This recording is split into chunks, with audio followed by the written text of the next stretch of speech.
Good afternoon, guys. Hope you're all well. Hello, friends, followers, channel members. Welcome to our Thursday, I have to think what day it was then. Thursday afternoon stream. We're departing Nice. What beautiful weather. That's a lie. It's actually horrible weather. But it makes for a nice effect on the simulator, doesn't it? Yeah, as you can see, a little bit of rain, a little bit of sun, a nice double rainbow in the background there. And we are off to Brussels, another airport I have never visited in the simulator or real life. I've done Charleroi in real life, but not Brussels National, which is where we are off to today.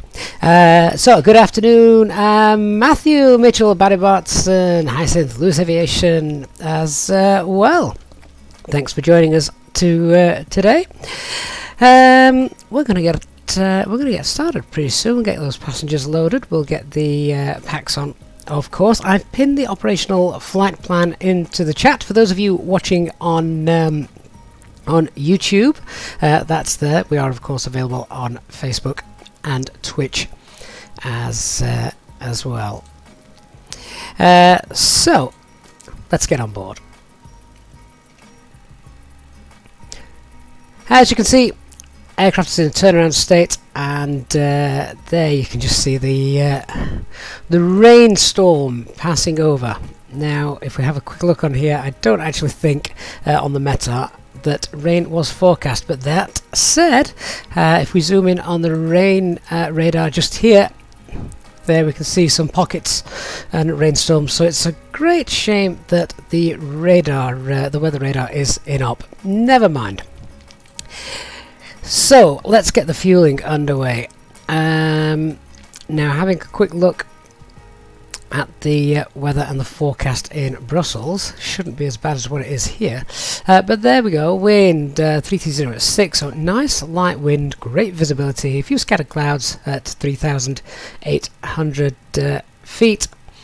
There's nothing really in that forecast that concerns me. So in terms of the fuel, we'll load an extra half ton perhaps for holding and things, but other than that I don't see there being much of a problem. So let's just scroll back up. So if we take pretty much the same as yesterday's flight, actually looking at this, we're going to take an extra half a ton, so let's call it 6.1 tons loaded. which an extra half ton on that gives us, with the contingency, 0.7 tons extra. So we'll go and tell the refuelers to crack on with that. 6,100. Okay. So on with that, and then we'll start getting the passengers loaded once I've got the packs turned on.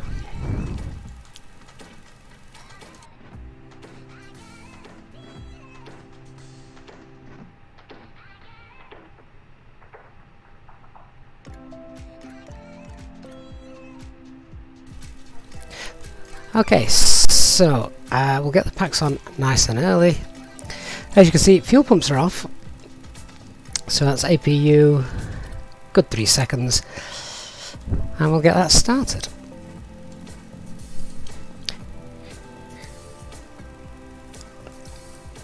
Whilst we're here, let's get a quick METAR report, shall we?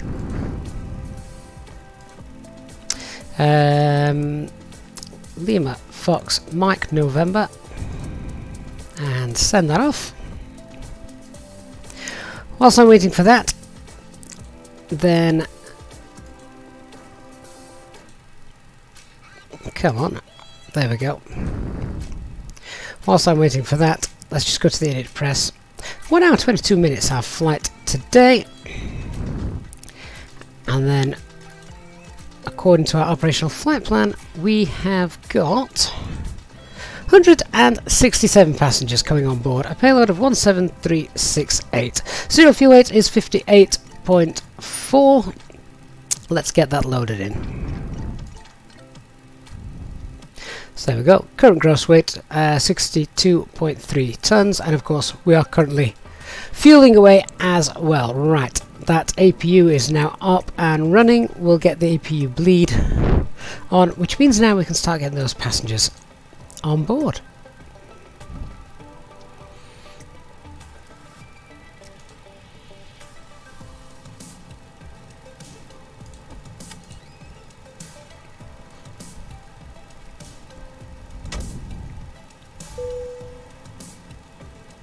Cabin crew refueling is underway and the bags start to get loaded, so let's open the doors and allow our passengers on board. Thank you.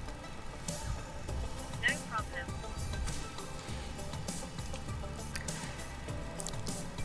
So passengers can get on board now, start settling themselves in for the flight. Refueling's underway, luggage has also been loaded too. I think all we need to do now is set up the box. We're, as I say, we're in the turnaround state, so everything is already where it should be. Let's come down and have a look at setting that box up. So let's check. We've got 3 nav green. Aircraft status is the LEAP engines. Valid Airac cycle. The experimental version of the A320NX today. Let's get our init request up. And our alternate today is Amsterdam, EHAM. Not been there for a while actually, have we? In fact, I don't think we've been there since we did our Day in the Life of a Pilot 10,000 subscriber stream. Call sign today, another Easyjet Europe, so that's going to be Alpine 37 Tango Echo. Not the worst one I've had recently. There are much worse than that around. Cost index of 8, flight level 280. 280? That doesn't sound right. Let me just scroll through that flight plan and check. 340 actually. So flight level 340. There we go.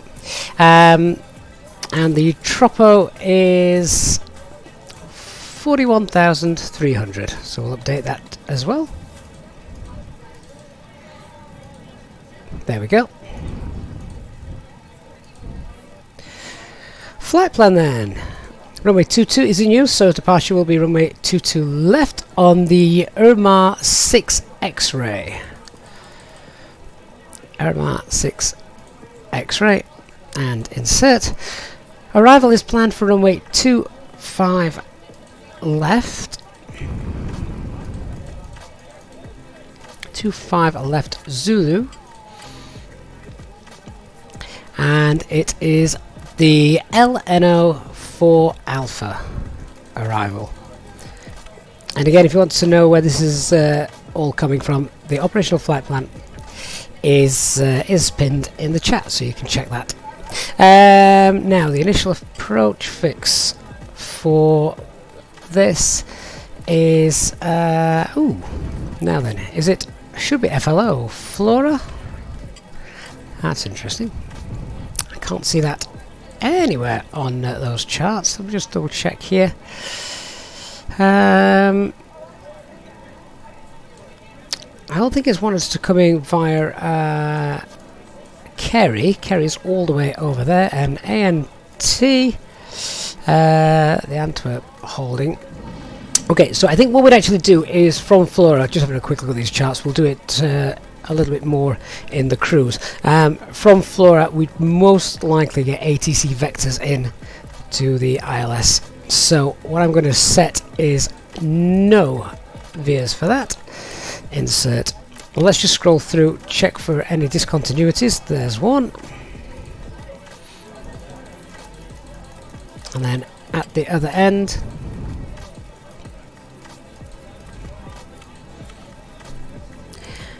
okay, that looks good. Quick check on the navigation display to see how that looks as well. Get the constraints turned on. Get the flight directors on as well, actually. And so, if you scroll through there, there's the departure. That looks good. Heading north all the way. And yeah, that looks fine. Say ATC vectors normally between those 2 points, but that gives us a nice intercept for the ILS at the other end. RadNav page. Let's just have a quick look. Don't think we're going to need anything in here. We can put the Nice NDB in, which is 338.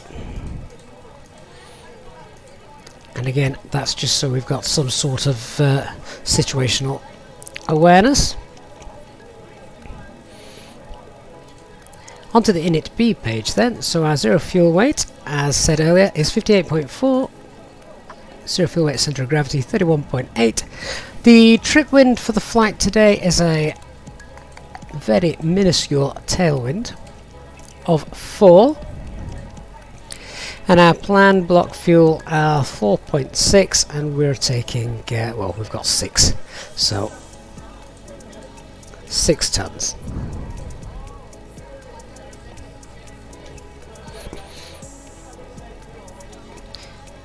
Okay, so then a takeoff weight of 64.2 tons, and fuel for the alternate is 1.3. And that gives us extra flying time of 25 minutes, so a little bit of extra time there for holding if required. Onto the performance then. Transition altitude here in Nice is 5,000 feet.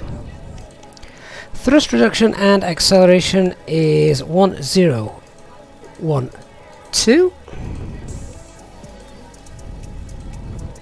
As is the engine out acceleration. Gets rounded to the nearest 10, of course, by the simulator. Flaps 1 for takeoff, and then V speeds, V2, VR, and V1.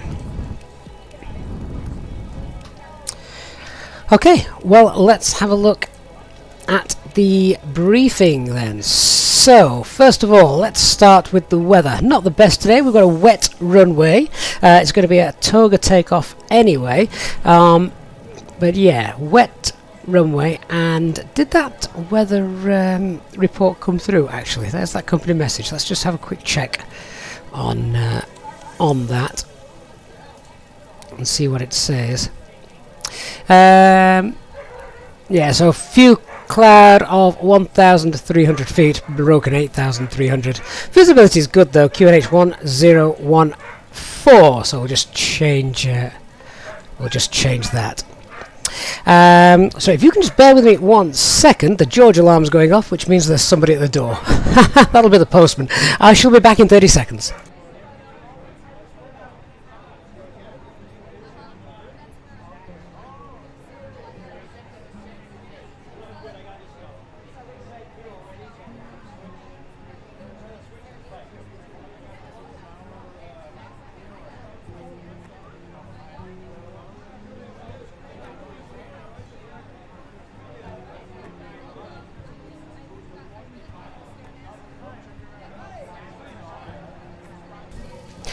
Oh, sorry about that. Where were we? Okay, yeah, so the weather, obviously, we've got a passing rain shower at the moment, which means we've got wet runway. Visibility, though, if we just have a look out, visibility is meant to be quite decent. I'm not so sure it is, looking at that. If I had to come in back and land on runway 22, well, I wouldn't be too happy.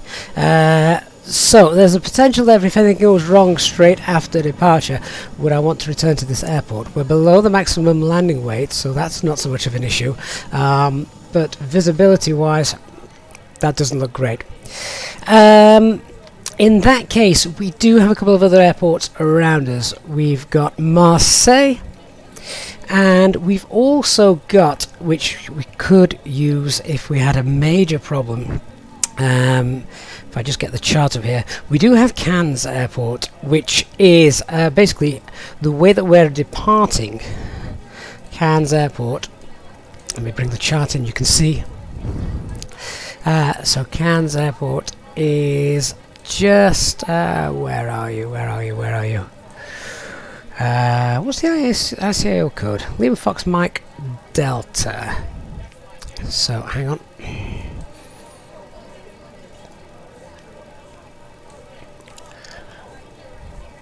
Where's it gone? I'm having a blind moment. Oh, there we go.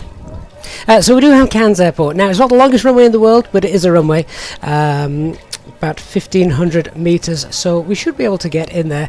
And the orientation of the runway is south to north, more or less, which meant that if I had a major problem, meaning that I had to land somewhere, then that's not a bad shout for me. Oh, sorry, Cairns is there. Sorry, Cairns is just there. So you can see it's even closer. We can almost follow the departure route, come in and make a straight-in landing. As I say, we'd only do that in a dire emergency rather than having to come in and land on runway 22 in poor visibility. Cairns also has an RMP approach, which of course we'd be able to utilise. So yeah, there's a potential if anything went seriously wrong after takeoff, such as an engine fire or anything daft like that. No times to be aware of, nothing for this flight and this departure. The aircraft of course has a couple of in-op systems. We've no terrain radar, we've no weather radar, and we've also no TCAS, so we need to make sure that we trim off our VS speed when approaching the final altitude. Threats to be aware of: we have terrain, of course, immediately behind us. We have terrain to the north of us, and that plays a big part in our departure. If we bring this in, you can see minimum safe altitude as we take off is 3,000 feet. That's fine, but very, very quickly it raises to 10,700 feet as we start to get close to the Alps. So with that in mind as well, we've got a threat we need to be aware of, and we've also got max speed restriction of 210 knots.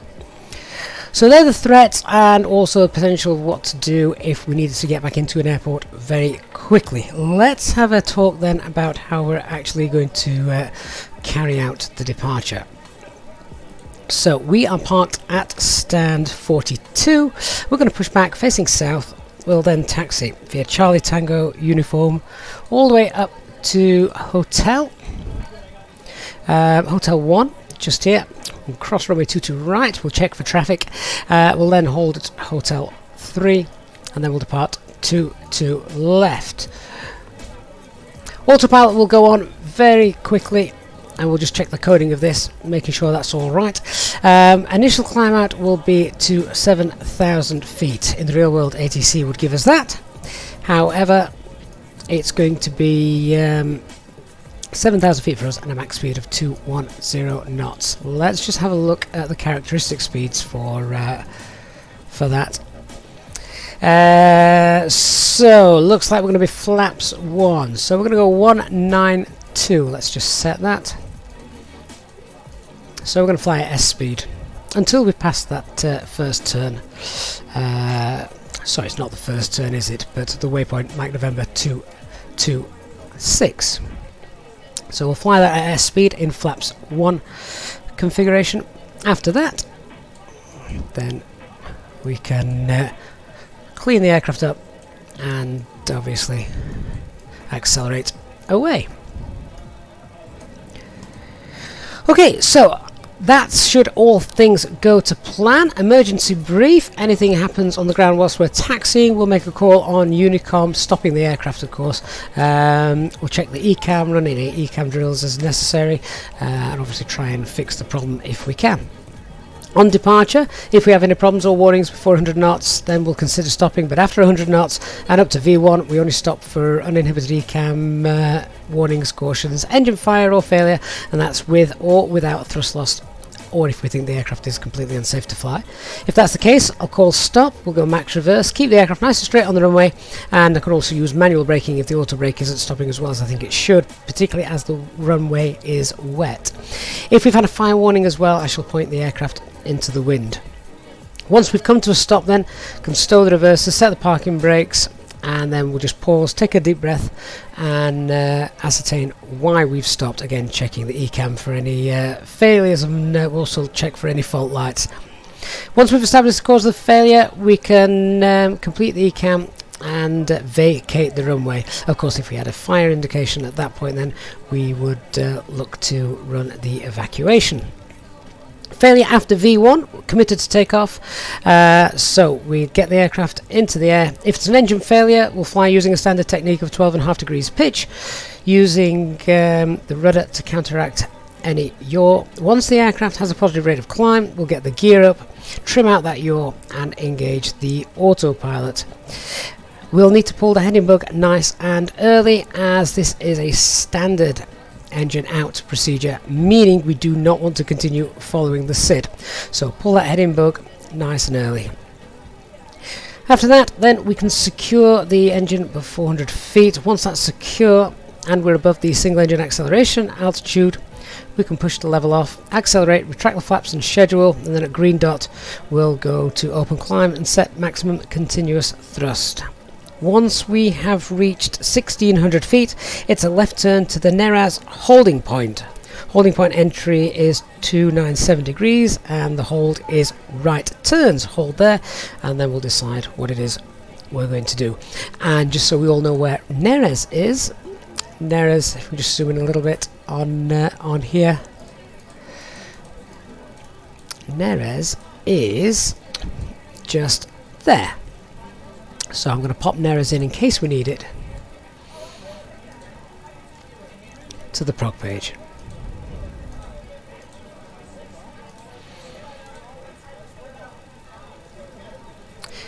Have we spelled that right? No, I didn't think so. I didn't think it was that far away. N-E-R-A-S. There we go. 30 miles away.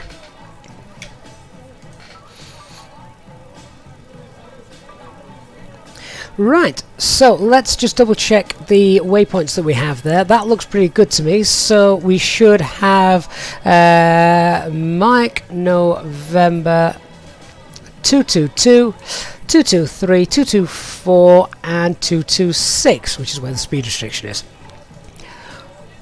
That looks good. Alright, so happy with that. We've done the emergency brief. I think now all the passengers are on board. We can get ready to start getting ready for push. Also looks like the rain has stopped as well. Wonderful.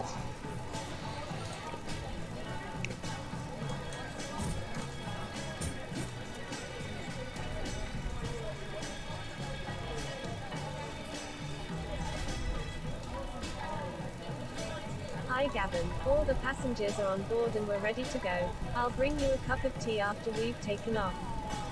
Great stuff, thank you very much. Refueling's complete, and we can now get the passenger sides on and the fuel pumps on.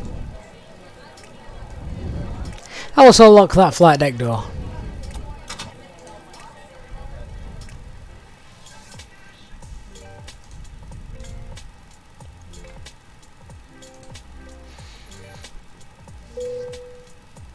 Cabin crew, we're all ready to go. Leave on the doors and cross check. Thank you. So let's run the before start checklist in a moment, just checking that fuels is all nicely balanced, and we can also get rid of the GPU. External power is disconnected. And oh, the GPU's arriving. No, I don't want you to arrive, I want you to disappear. There we go.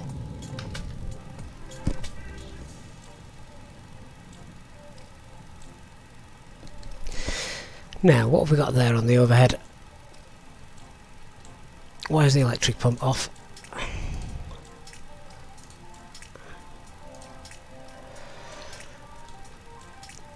That's not normal. Thank you.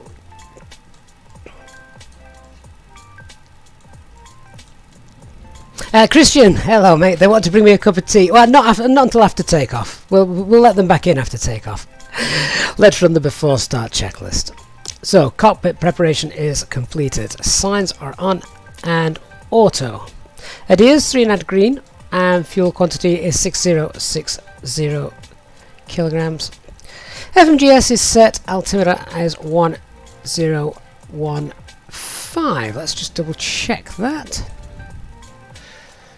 1014 is showing, so there we go. Right, that's the before start checks complete to the line. Let's check Unicom, see what's happening air traffic control wise. Doesn't look like there is any. That's fine. We'll continue as we were.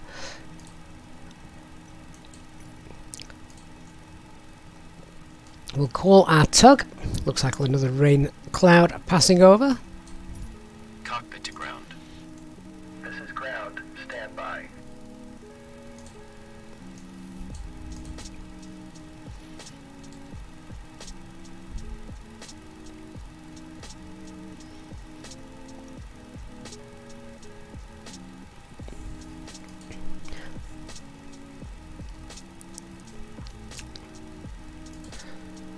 So we'll make a call in Unicom as well in a moment, just letting them know that we're about getting ready to push. 52 Charlie, I can see an aircraft is pushing back. 52 Charlie. Let's have a look where that is. The bypass pin is installed. That's All fine. doors and hatches closed and all ground equipment is removed. The parking brakes are set. You may lift. Parking brake set. Lifting the aircraft.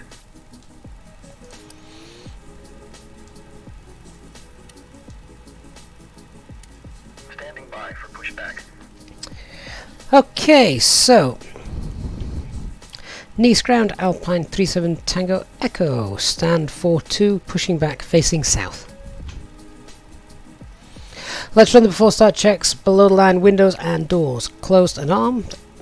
Beacon is on, mobile phone is on silent, parking brake is on. Cockpit to ground. Go ahead. We are cleared for start and push. Parking brake set. Okay, cleared for push start. Please release parking brake. Okay, release the parking brake, and we'll. Parking brakes are released. Commencing pushback. You can start the engines in sequence. Ladies and gentlemen, this is It will start in the sequence. My name is Gavin, and I would like to welcome you on board this Easyjet aircraft. We expect a good flight with you today. I do select to Problems start and starting engine so 1. we should be pushing back within the next few minutes or so. For now, the ground crew have now finished loading the last of the baggage into the aircraft, so if you can get yourself seated and secured, then we can make sure we can depart on time. The cabin crew will shortly be providing their safety demonstration video, so it would be appreciated if you could give them your full attention. A special welcome on board to our Easyjet Sim Pilot members, and if you wish to inquire about becoming a member, please contact a member of the cabin crew. All our Easyjet Sim Pilot members are of course entitled to free drinks throughout the flight. Thanks very much, and we'll give you an update once we are airborne. Ladies and gentlemen, we now ask for your attention while we take you through the safety procedures on this aircraft. A safety card is in your seat pocket showing the exit routes, oxygen masks, life jackets and brace position that you must adopt if you hear brace, brace. There are 2 emergency exits at the rear, 4 in the middle, and 2 at the front of the cabin. Floor lighting will guide you to an exit. Please be aware that your nearest exit may be behind you. In an emergency, leave all cabin baggage on board. Your seatbelt is fastened. adjusted, and released as shown. It must be fastened when the seatbelt signs are on, and we recommend that you keep it fastened at all times. If the air supply fails, masks will... Engine 1 stabilised and starting engine 2. Pull the mask towards you to start the oxygen. Put the mask over your nose and mouth. Hold in place with the strap. Pull on each side to adjust. Put on your own mask before helping others. If we land on water, take the life jacket from under your seat. Put it over your head. Pass the tapes around your waist. Click together. Okay, push back And completed. pull the Please strap set your to parking adjust. brake. Do not inflate brake it set. inside the aircraft. Parking brake set. When Lowering outside, aircraft. inflate by pulling the toggle. If it fails to inflate or needs topping up, blow Ground. into the Startup is tube. complete. You may disconnect. There's a light and whistle for Roger. attracting Good attention. engine start. Clear to disconnect. We also carry See you at the flotation side. aids for Have a children. good flight. Your tray Holding table position, must waiting now for be the visual. stowed, Thank you armrest and down, goodbye. window blinds open, and seatbelt fastened. We wish you a pleasant flight with Easyjet. So just waiting for engine 2 to stabilise. There goes the tug.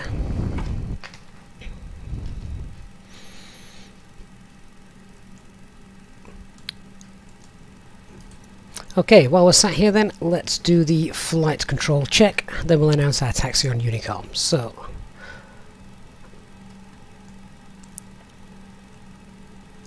flight control panel isn't coming up for some reason, so I'll select that manually. Full left, full right, neutral. Full up, full down, neutral. Rudder, full right, rudder, full left, neutral.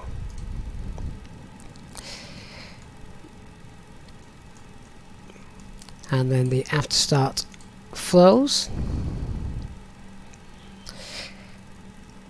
Just check the temperature here. We shouldn't need anti-ice, that's fine.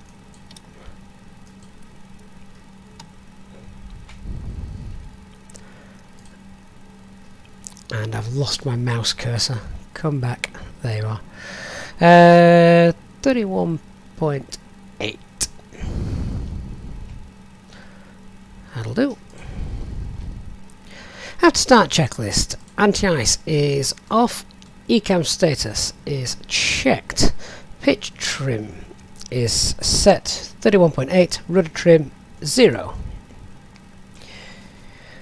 Pushback is clear. Let's announce the taxi clearance. Nice traffic, Alpine 37 Tango Echo, taxiing now via Charlie Tango uniform to hold at Hotel 1.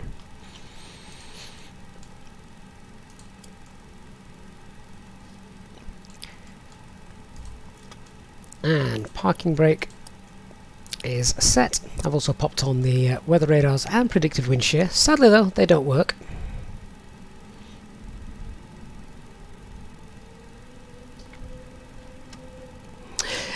Christian, yes, you're right. I did jump the gun a little bit with that check. That's a wavy taxi line, isn't it?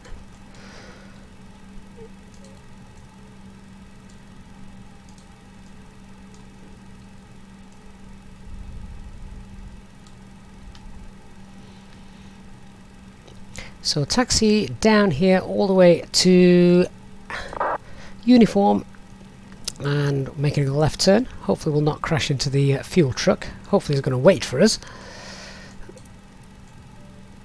Flight attendants, please prepare for takeoff. Please wait for us, fuel truck.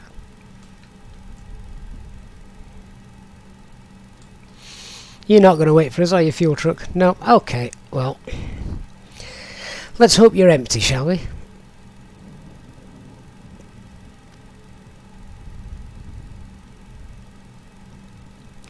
Now, one of the strange things about this airport, for those of you that bother to read all through the gumph of the charts, is there's a maximum taxi speed here of 17 knots. Normally we can get up to 30 in this thing, but not here.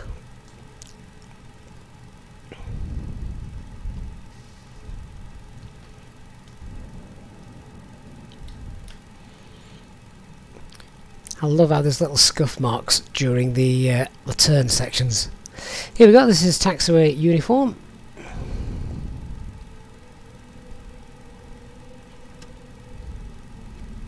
And now we're on the straight and narrow.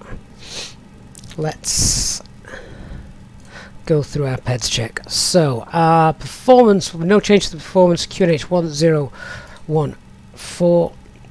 It's going to be a toga takeoff. Engine out procedure, standard engine out procedure, 1600 feet, a left turn to Neraz. And then departure matches what we have in the FMGC, and stop altitude 7,000 feet. Ooh, we've not set that. There we go. Okay, so let's now do our before takeoff checklist to the line. Flight controls have been checked. Departure briefing confirmed. Flap setting is config 1 and set. FMA and takeoff data 131 blue, 136 magenta, climb nav blue, 1FD2, 7000 blue, and toga. Transponder is set, ECA memo takeoff, no blue. Electronic flight bag is stowed.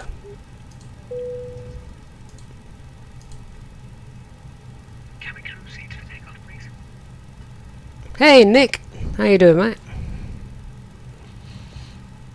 Hope you're well. I really don't like the ground charts for Nice. They don't look too descriptive. Now, I think this is Golf just here on the left.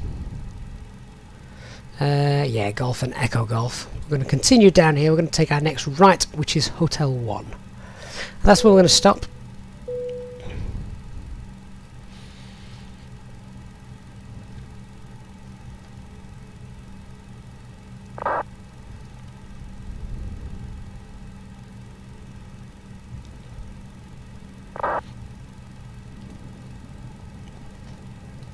I think that rain is just holding off, so that's quite nice to see.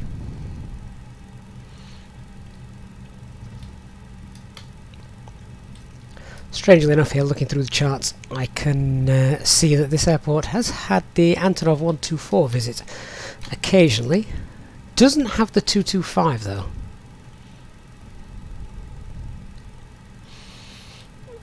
Now got blue skies over the Med. So what we'll do whilst we're here is just check, see if we can see any traffic. I can't see any, but this is an active runway, so we're going to get the lights on before we cross it.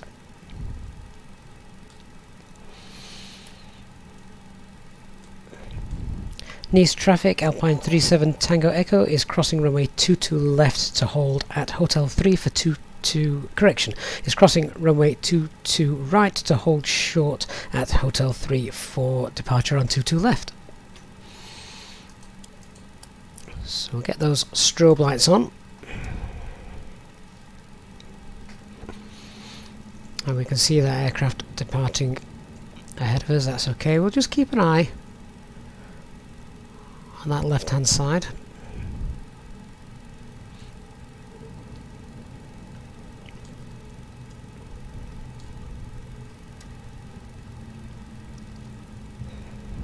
Christian, you think Charles de Gaulle's bad? Yeah. Do you know what? Everyone says... everyone talks about Amsterdam, but actually Amsterdam's really nice and straightforward. I like Amsterdam. Okay, let's hold here at Hotel 3. Then we'll get the lights on and we'll line up. Hopefully no one's going to come in and round on 22 left, because that would be annoying. Just having a paranoia check now. We have got 22 left in the flight plan. That's okay. Paranoia check after calling the wrong runway just there on the radio. Right, so let's get ready for our departure. Brake temperatures are fine. Let's get the rest of the lights on. And get the packs off. 1 and 2. TCAS and transponder. Nice traffic, Alpine 37 Tango Echo, lining up runway 22 left for departure on the EMAR 6 X-ray.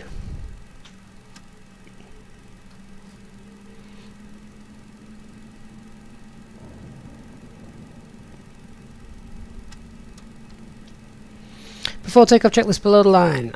Cabin secured for takeoff. Engine mode selector normal. TCAS TARA. Packs off. Anti-ice off. Engines have been running nearly 9 minutes now, so no issues just there.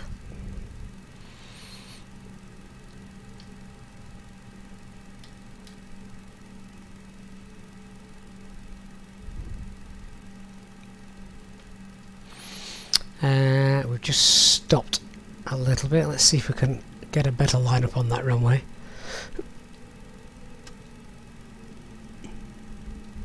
There we go. Okay, and I think we're all good. Final paranoia check down here. Looks like we're good to go. So just a reminder, autopilot will come on nice and early, and we've got a max speed of 210 knots. We're going to fly at S speed, which is 192. Alright, we're ready to go. Let's start the chrono and set 50% N1.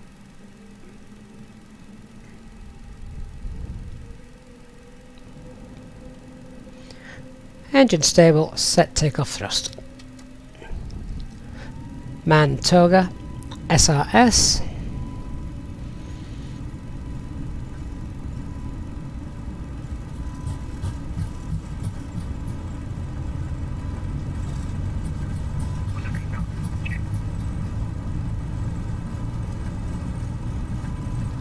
V1, rotate.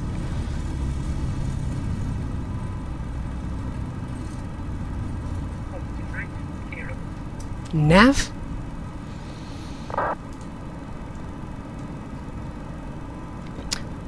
Sun in the sky, blinding those instruments.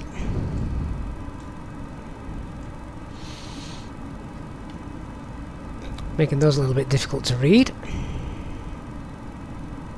Set climb thrust. Thrust climb. Climb.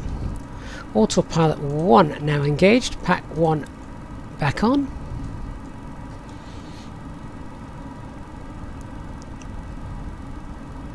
(192) selected speed.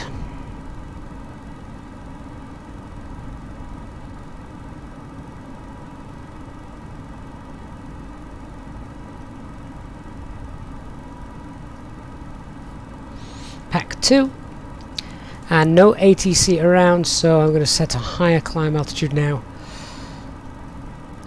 of flight level 200, standard pressure, open climb, flight level 200 blue.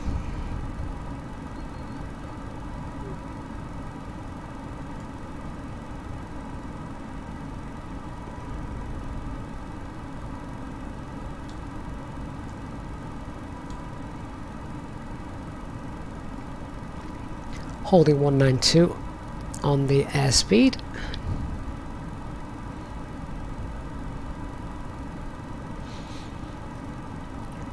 You've really got to be thankful for the Fly-by-Wire team and everything they've done to get this aircraft flying as beautifully as it does.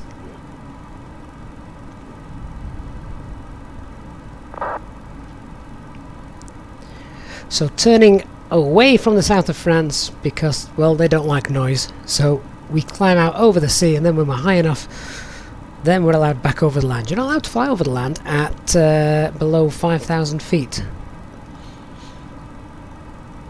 Unless, of course, you're coming in for that last little bit of landing.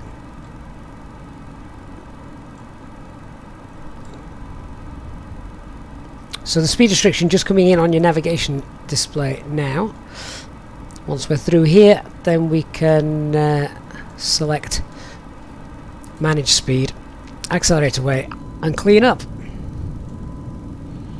You can see those rain showers as well just there.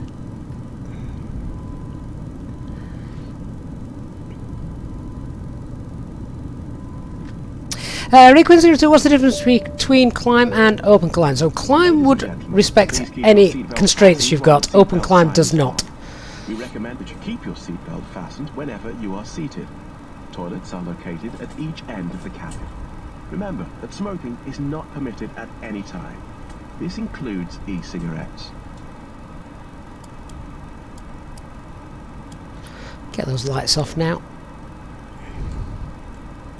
And the fact that you're held at such a slow speed means that we get high nice and quickly, so we're now 10,000 feet before heading back out towards the land. All's going well, 10,000 feet, let's clear that RadNav page out. And happy now to continue our climb to flight level 340, so let's go ahead and select 340, 340 blue.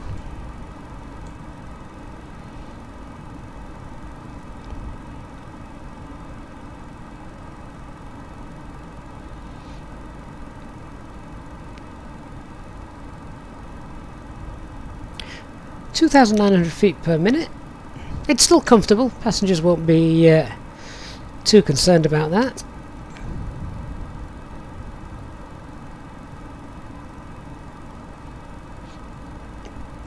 But in just a few seconds we'll start to lower the nose. And we'll accelerate away, clean up the aircraft, and then just monitor the climb. So here we go, we're just passing through that constraint now, and that looks rather nice, doesn't it? Oh wow, beautiful. Right, we're now through that constraint, so manage speed. Nose will lower slightly to enable us to continue the climb up. We're now above S-speed, so flaps 0, ground spoilers disarmed.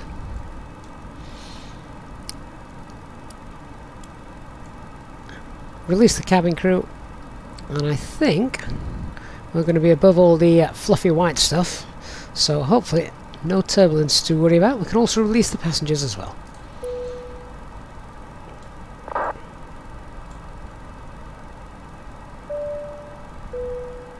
Ladies and gentlemen, the captain has now turned off the seatbelt sign and you are now free to move around the cabin.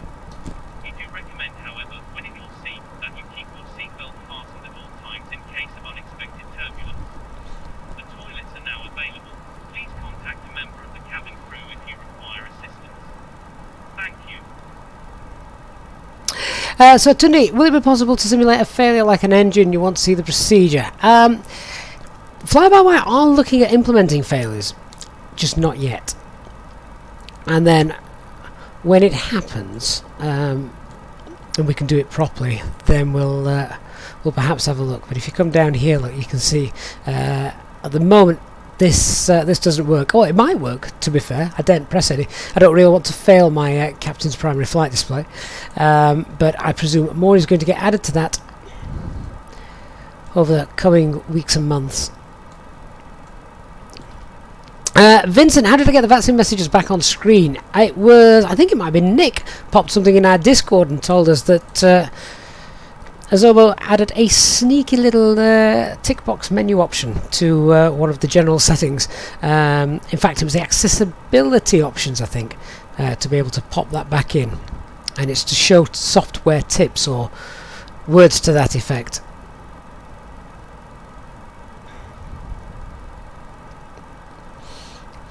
That's 2 Jeremy Clarkson references in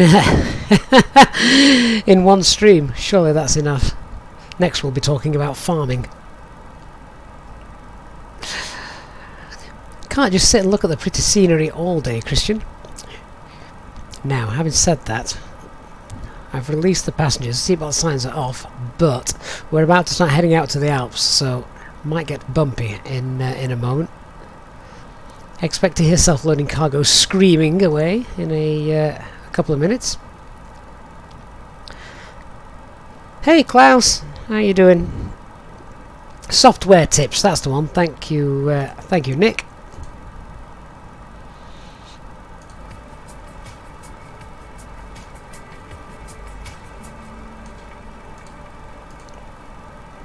And I love it when we can just see a little bit of the terrain poking through that cloud layer.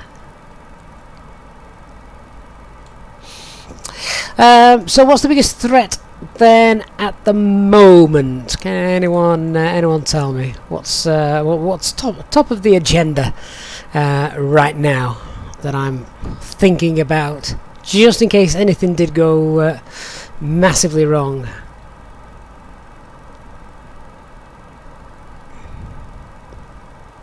So we just passed flight level 200.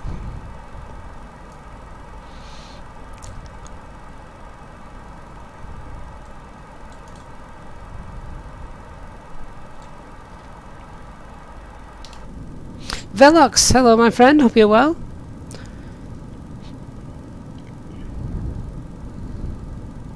Renquin, I'm on 1080, but render scaling I think is set to 120 at the moment. Ian, Smithers, release the passengers. Aliens, yeah, why not? Oh, Nick, you're such a pro. Yeah, the fact that if I had to suddenly get down, I'm about to hit Barso waypoint. Minimum safe altitude is 15,900 feet, which means that if I've got to get down quickly, I need an escape route.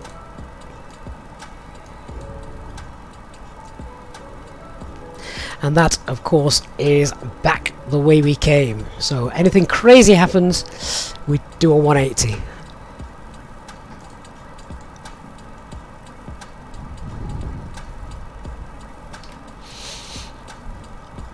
That really does look good today, doesn't it? Those cumulus builds up over the high terrain. That's wonderful.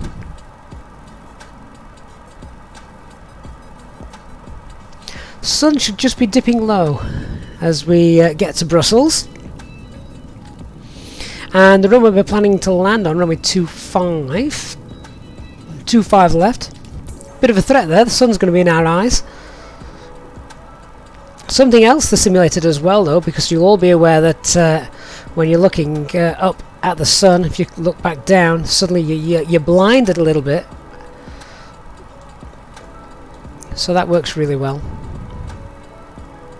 This turbulence isn't as bad as I thought, actually. I thought for a minute it was going to be quite bumpy.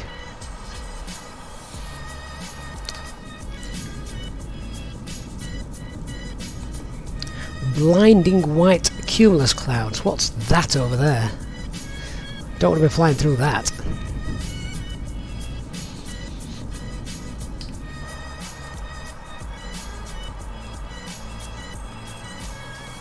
Managed to get away with not needing the ice on anyway.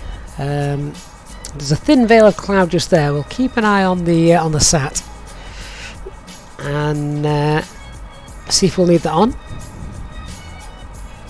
Vincent, have I ever had any ice? Do you mean on the actual airframe? No, actually. Since it was fixed, that did actually get fixed, and we've not had it since. So that's been all right, hasn't it?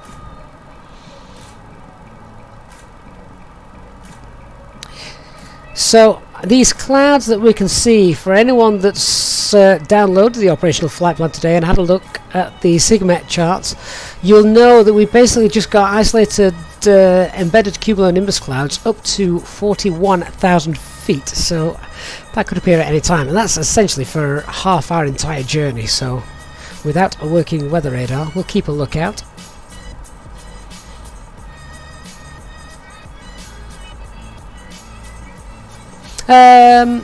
Klaus, your transponder keeps changing. Have you got any AI assist turned on? Because that sounds like some annoying sort of thing the Phantom First Officer would do.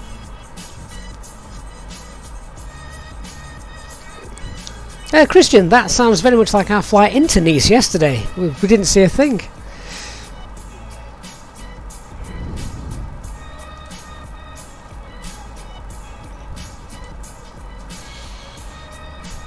Shame we've got no ATC, but never mind.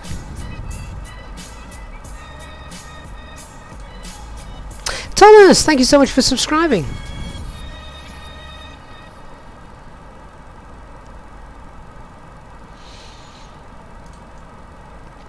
Von McLean! Hello mate, hope you're well. Does anyone ever confuse you with the guy from Die Hard? I'm sure you get that referenced all the time.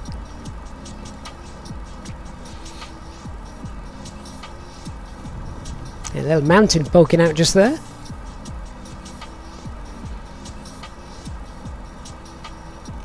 It is a little bumpy SS, but not too much.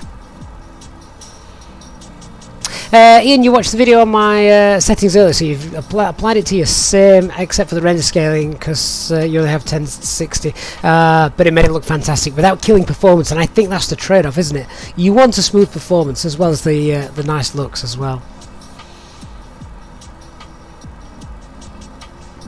Oh, FB, you were flying at the top of Norway, and you got some icing, but nothing like it used to be. Oh, that's exactly as it should be then, isn't it?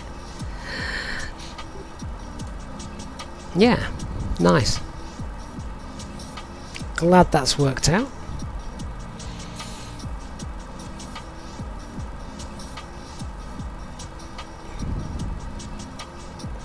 I remember the first time I loaded up the simulator, because as you would expect, when the simulator came out a little over a year ago, I loaded it up. I flew one of my most favourite routes, which is Manchester to Athens. Not on VATSIM or anything daft like that, because I think when the simulator first came out you couldn't do VATSIM straight away. There was something wrong. It killed frame rates, didn't it? There was something wrong with the that Sim Connect or whatever it used. And yeah, I looked at the airframe on the external when I got to somewhere like London and thought, oh my god, I don't know if this is great or not, but it shouldn't be like that. Von McLean, it's just a name for a gaming channel. Oh, okay.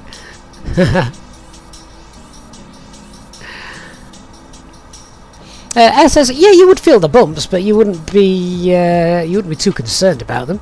This is extremely light chop.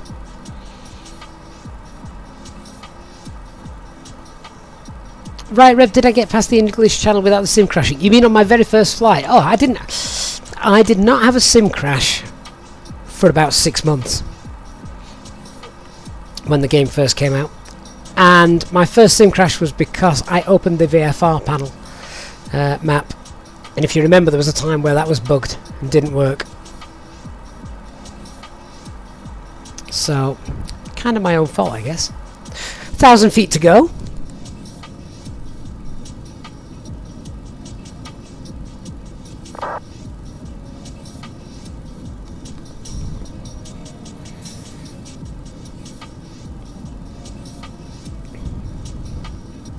Ian, you remember watching Air Force Proud 69 doing an early Microsoft Flight Sim video. He forgot he had icing and then wondered why his plane dropped out of the sky. I mean, I think they had it right anyway, almost from the start, with small GA aircraft, didn't they? But not the Airbus. Mac Alt Star.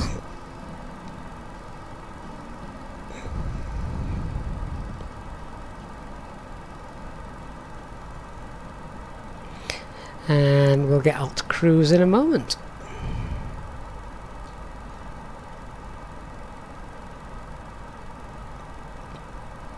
Beautifully done. Alt Cruise. Nice. We're now at our cruising altitude.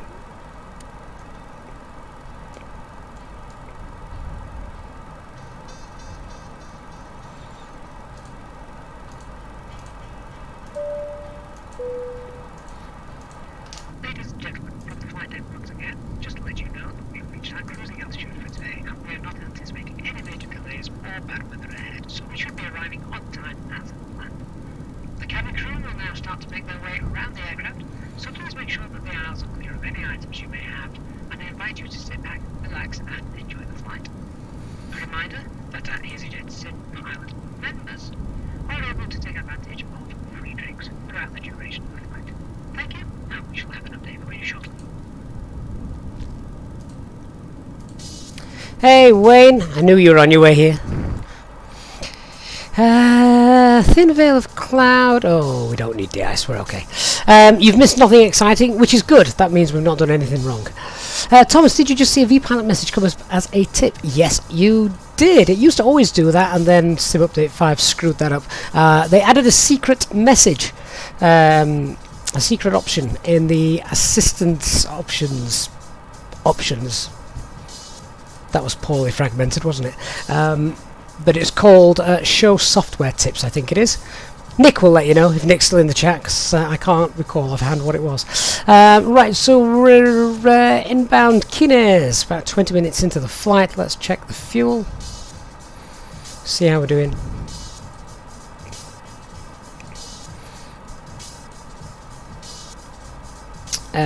Cairns, 20 minutes. We should have about 4.4 tons of fuel. Let's check that's right. Oh, look at that! Lucky.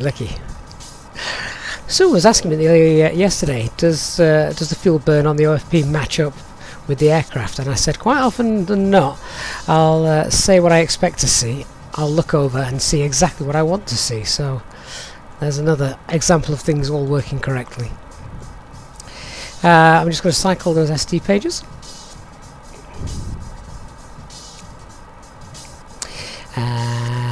Cabin altitude looks good, a little under 7,000 feet. Hydraulic situation is great.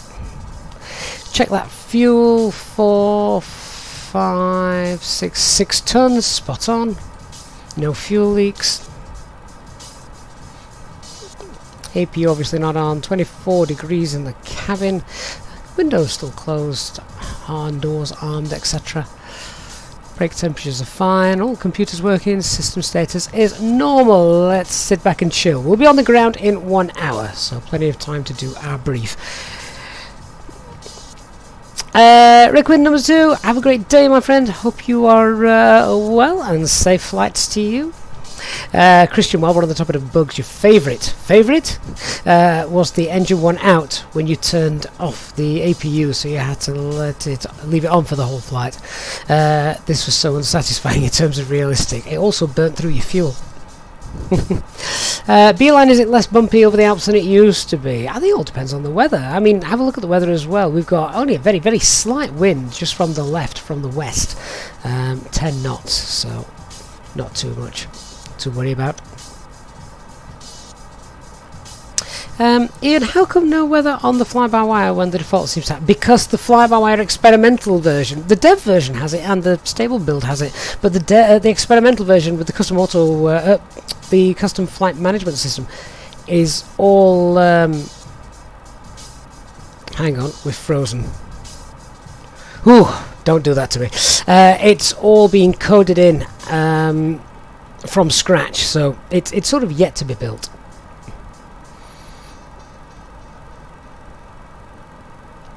Wayne, the Spanish exported all of the turbos to the UK because of Brexit.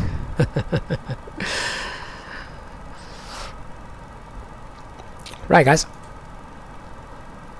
I am just going to nip back to the galley. We've frozen again. I don't like this. Right, we'll leave that where it is. I don't know if something's loading in or not. Right, I'm just going to head back to the galley. I want to check there's no children screaming in the cabin. For those of you that watch the channel regularly, you'll know I'm actually just going to go and check on the triplets and make sure they're still asleep. And yeah, I'll be back with you in a minute or two.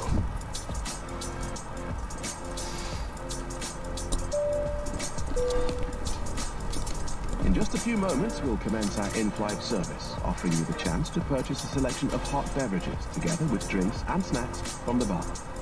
We accept payment in pounds, euros, most major currencies, and debit or credit cards. The correct change would be greatly appreciated, and if we can be of any further assistance, then just ask us as we join you in the cabin shortly.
Okay, back with you, and I can see, good news, the simulator's still running.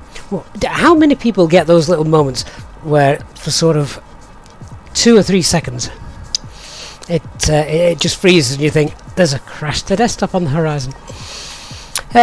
Kill Dead Red Ted, hello on Twitch, thank you for watching. Beeline, wow, well shot. It's oh yeah, it's a real labour of love. I've just split my top lip. I'm now bleeding hideously.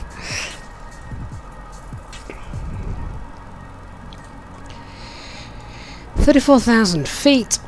Quite happy. We haven't got any ATC online from what I can tell. What we're going to do is we're going to come down here and let's see if we have any ATC in Brussels. So we'll do an ATIS request, we'll send that off.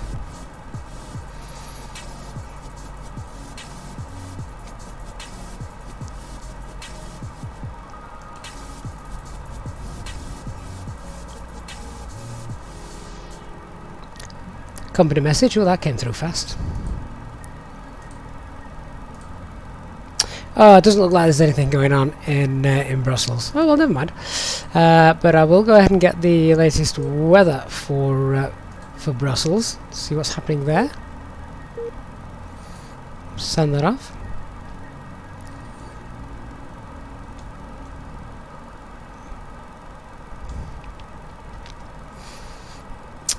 Beeline, sometimes you have a 2,000 feet altitude difference between the freezers. Oh wow. that doesn't sound pleasurable in the slightest. It's this high level cloud. I hate this high level cloud. Well, I don't, it's realistic, but it's just a frame rate killer. We discussed this in the stream yesterday, didn't we?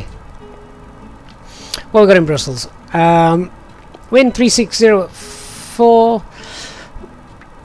360 at 4, that's interesting. Right, so quickly jump onto Flight Radar 24, check out what's been used in the real world. Let's check this out.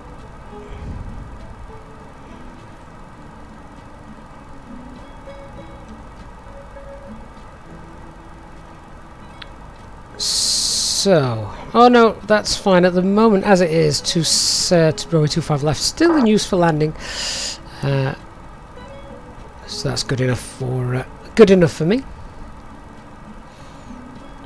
Right, Rev, you had a. Oh, can you hear the screaming? It did jump a couple 100 feet then, didn't it?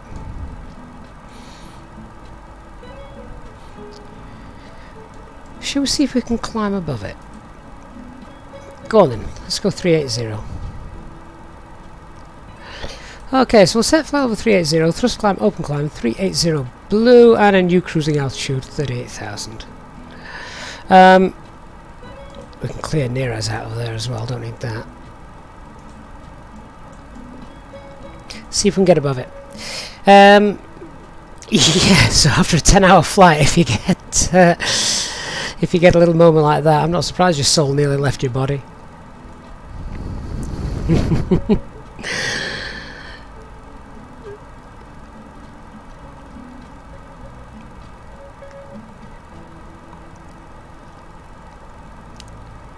So I'm happy with the approach that we've got set up at the moment. It's still valid. That's the main thing.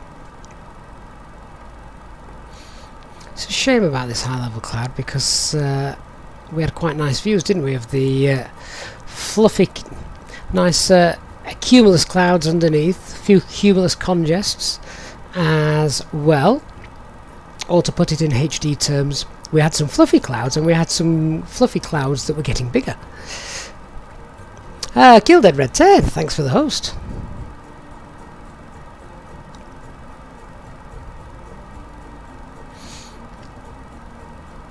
I'm not sure 4,000 feet is going to get us above this thin veil of cloud.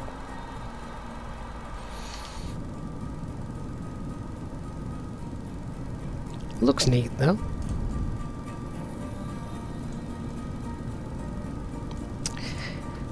So one thing I want to check as well now is just whereabouts we are in terms of the MORA, minimum off-route altitude, VATSIM.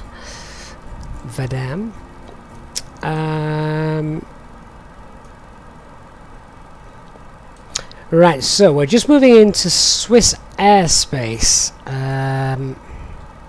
We're just at Mollis at the moment. Mollis is still above 10,000 feet. However, now escape route is pretty straightforward. Escape route is carry straight on. Leave it in nav and get down.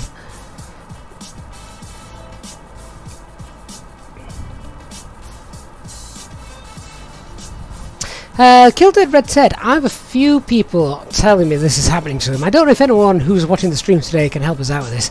So a few people are just getting their downloads stuck in a loop. Touch wood, I've never had it happen to me. But the download just keeps resetting itself, and then yeah, I think I'd be pulling my hair out too if that was there.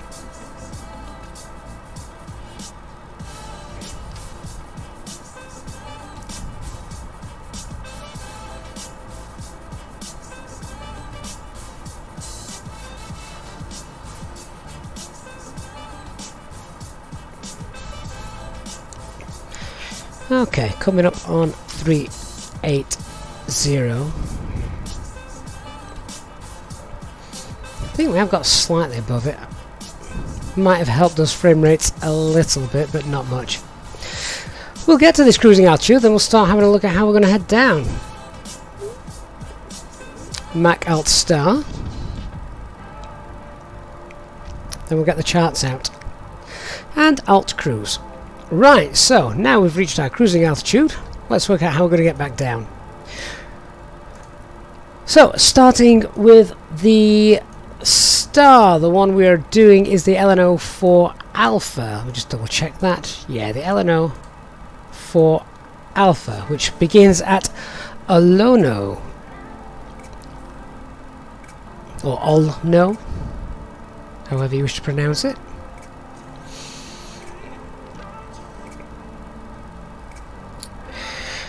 So, we do have some information given to us just here.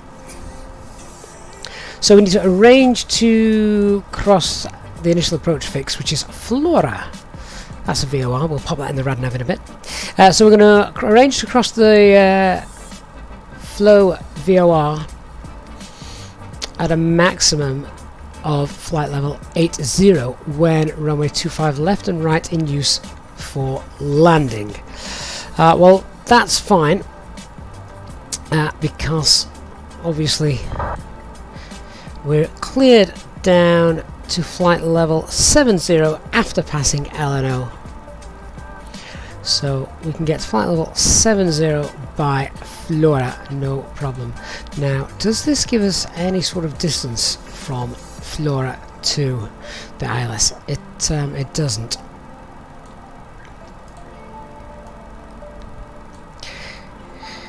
But if we're down at flight level 70 by Flora, that should be fine. So that's the plan. We want to be flight level 70 by Flora, and during this descent, however, we've also got a max speed of 250 knots. That's 16 miles from Flora.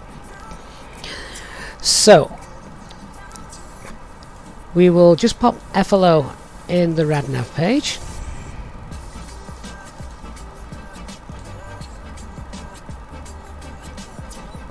Check that, 11205.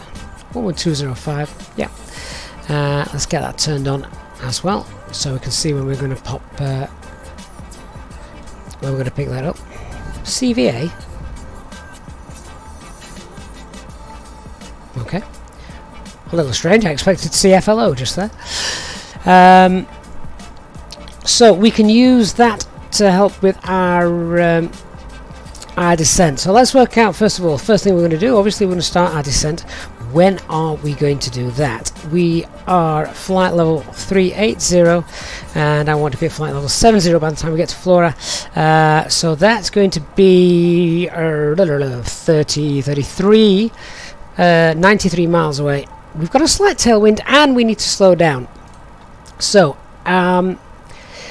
actually, just looking at that wind has swung around. So, we'll head down about 100 miles away. So we'll start that descent 100 miles from flow, and that also gives us time then to get down to 250 knots, 16 miles from flow.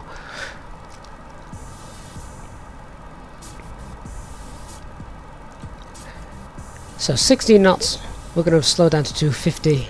By flow, I want to be at flight level 70.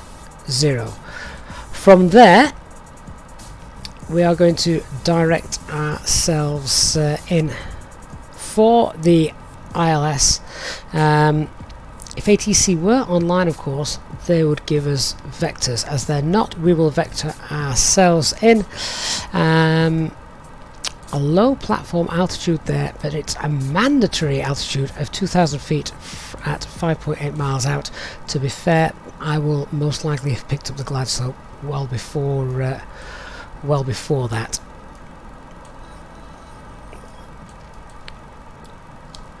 So a couple of things we can also get from the chart is 4,500 feet is the transition altitude.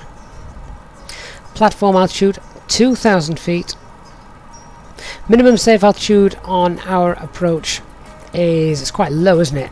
Yeah, 2,600 feet, reducing to 1,800 feet.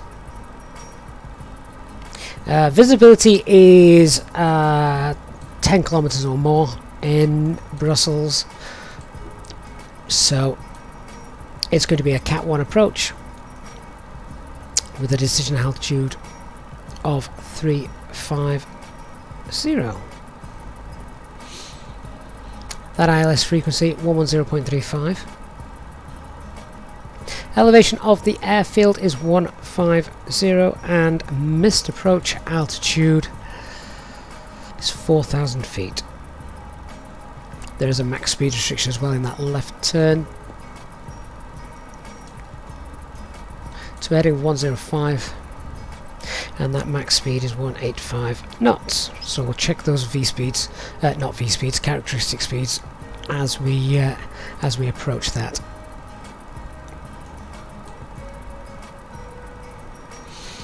We can also, for our distance to the airport as well, which we can use, we've got the Brussels VOR BUB. So let's go ahead and pop that in as well.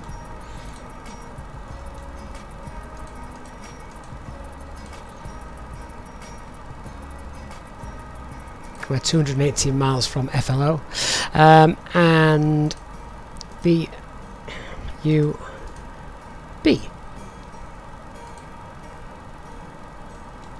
We'll turn that one on as well. So VOR1 is tuned to the FLO. I want to be flight level 70 or below by that point, and to help me gauge that, we've got the waypoint Brussels in VOR2, so we can use both of those to help plan our descent profile. Okay, let's talk about when we're going to be configured and things like that. So the full approach briefing now. I've got the charts up. 16 miles from flow, we want to be flight level 250 knots. We're going to have started our descent around 100 miles away from the flow VOR. By the time we get to the flow VOR, I want to be flight level 70 or below, monitoring our descent profile with the Brussels VOR. On leaving flow, we'll leave flow on a heading of around 340. We'll then get a nice long approach in. We'll keep an ear out for traffic on VATSIM as well. This is all assuming, of course, that air traffic control isn't online. So we'll leave flow heading 340, and that will give us an arrival in to the pick up the ILS. One thing I also want to check is how that's being coded in on here. Bear in mind, we don't have ATC online, so let's just find flow.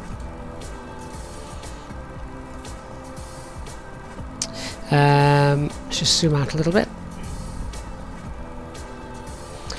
So that actually brings us in at Charlie Fox 2 Lima Zulu, which is here, Charlie Fox 2 Lima Zulu. That is quite a short, that's just because that's the next waypoint en route, so it's giving us just a direct from flow to there. Realistically, ATC would vector us in and round. I doubt they'd take you straight in there.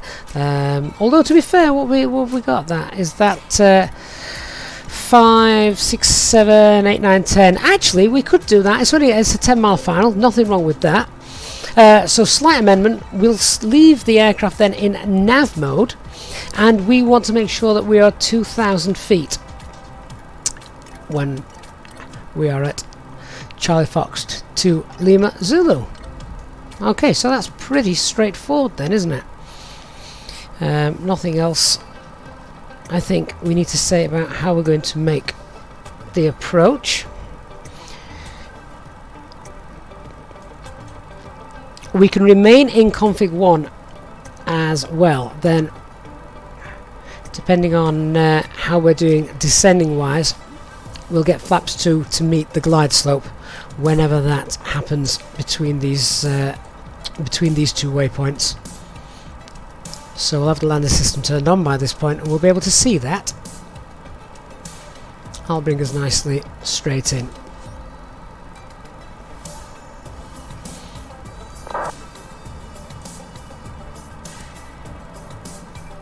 And just briefly looking at the navigation display there, there's about 10 miles or so between flow and Charlie Fox 2 Lima Zulu.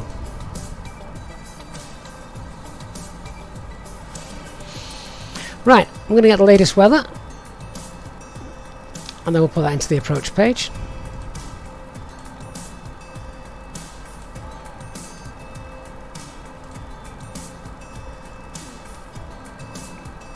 The high level cloud is now behind us, so we've got some nice frame rates to enjoy again. That descent begins in around 86 miles.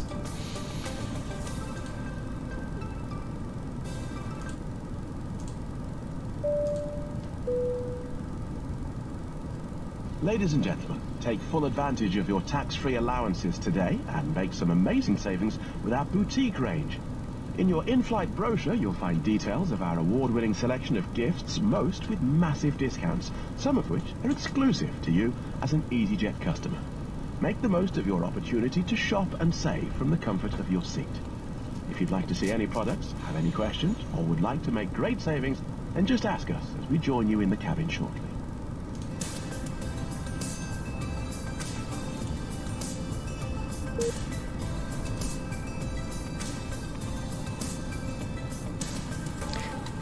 Nice to have some decent views for a change. The last couple of flights we've had cloud cover. Look at that weather front behind us. Glad that's nowhere near us.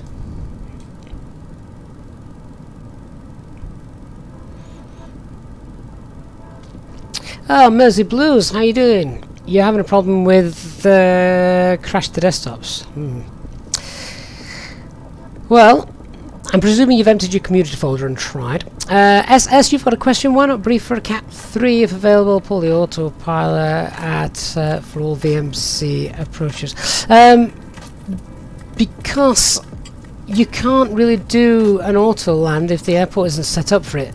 Just because the runway allows it doesn't mean that the airport is using it. So when you're VMC and the weather's great, you'll always be doing a manual landing. You can technically do an auto land on a Cat 1 ILS runway, but the protected, the safe areas may not be safe. There might be an aircraft sat there waiting.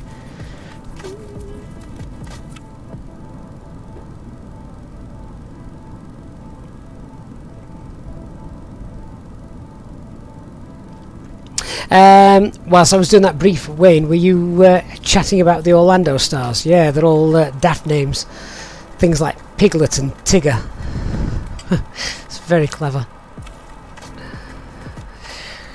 Company messages come through then. Let's have a look and check that weather report out.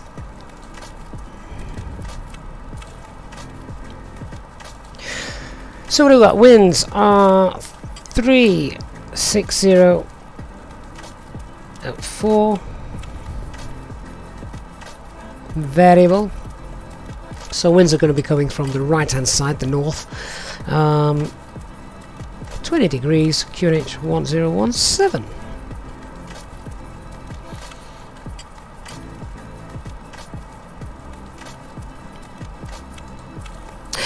Tree Rowan, I don't think they do fly to Riga.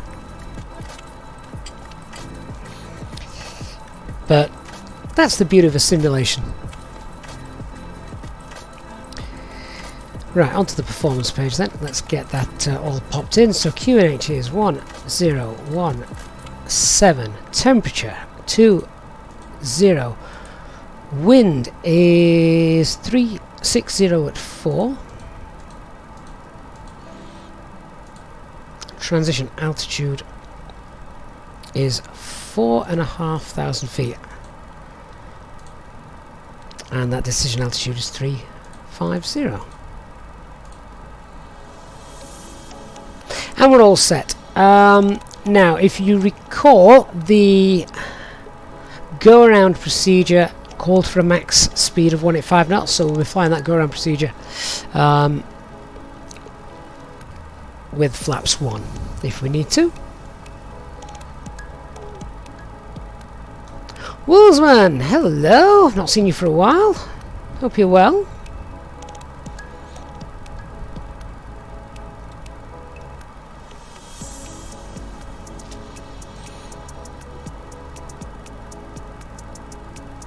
Sadly, still no ATC. Never mind.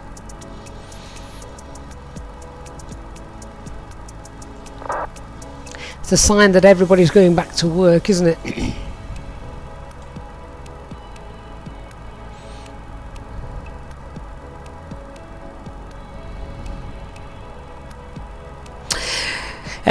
SS, you were thinking it would just be less hassle to brief Cat 3, because then if a low fluffy cloud got in your way we could continue. Yeah, I mean, occasionally it happens. A rain storm or a rain cloud, something like that would happen, visibility would drop.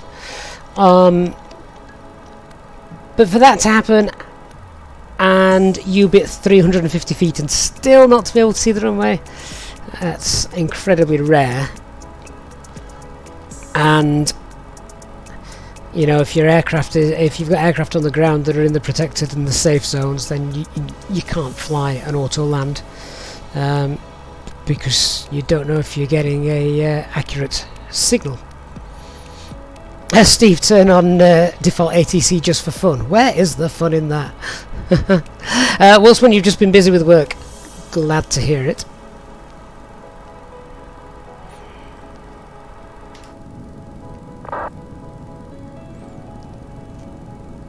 I always find everyone's really busy with work, particularly on a Thursday, and my theory is everyone works a little bit harder on a Thursday to try and finish early on a Friday.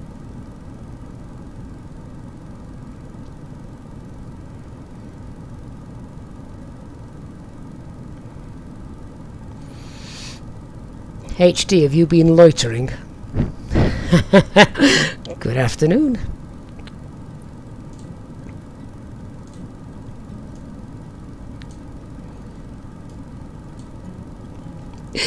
It's not a Cat 1 runway only though. It does go down to Cat 3B. Not that we're going to be flying Cat 3B. Nice long runway as well. What is it? Yeah, it's 3,200.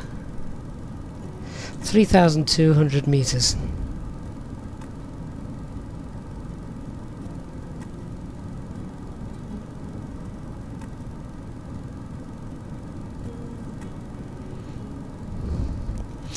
Steve, yours lost connection to the Azure and you got some posh English ATC instead. Oh, it definitely wasn't me then.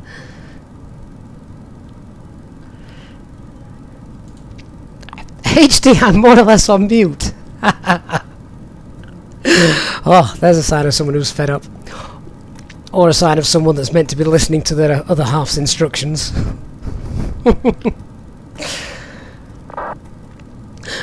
Oh, not long till we head down now. Anyway, one other thing I did want to just check. is just the general arrival information.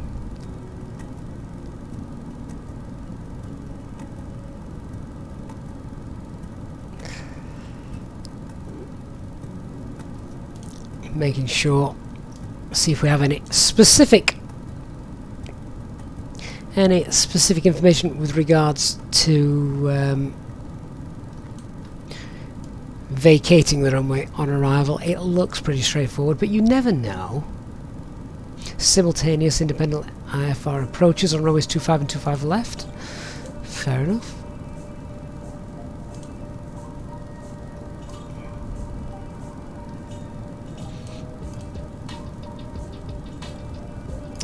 Don't think I need to read about the low visibility procedures.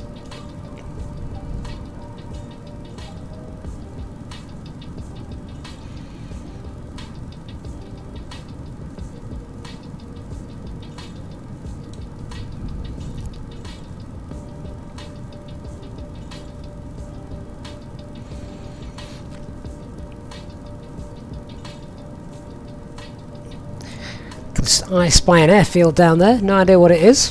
That looks nicely nestled into the countryside.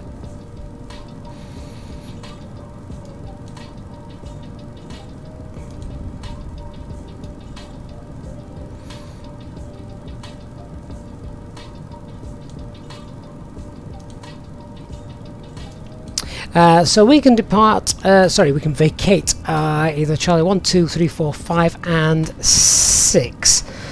Which makes sense. So my guess is going to be that length runway. Looks like we'll get out probably most likely at Charlie 4. Charlie 4, Echo 3, and then from there we're into taxi, and I have no idea where Easyjet parks, so it'll be wherever we decide to plumb for. Right, how are we doing? 10 miles to go or so, and we'll head down.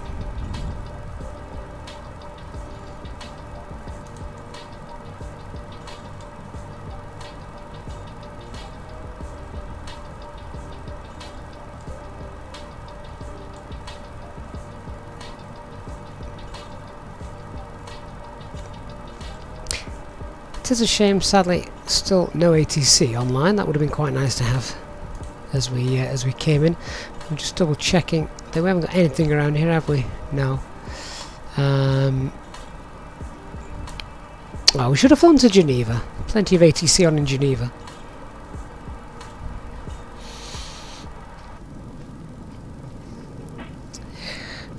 Either way, that looks really nice, and a minute or so we're going to start heading down. A few fluffy white clouds to get through, but nothing that looks too severe. We have managed to dodge any embedded CBs that were in the Sigma charts, so that's worked nicely.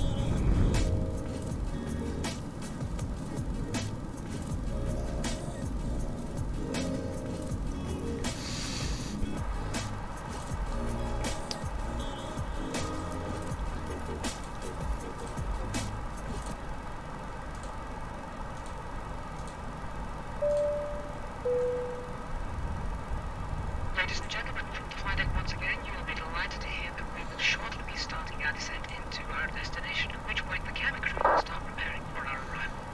If you could please make sure that all the items in there... Cheers, HD. Speak to you soon. And pay attention to your wife.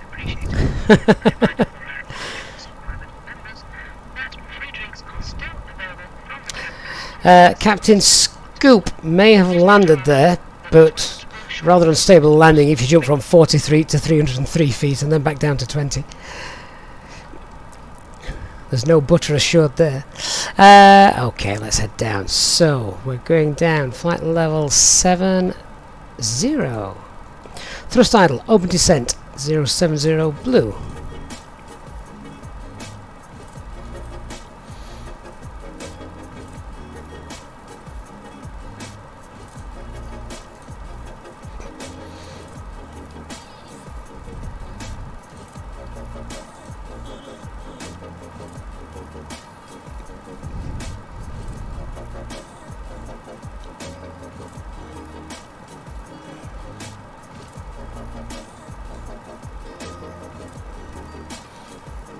What I don't like about the open descent in this aircraft is how it likes to plummet you down to earth straight away. Not entirely realistic. It sorts itself out now. I mean, what we're doing now, about 2,400 feet per minute. That's okay.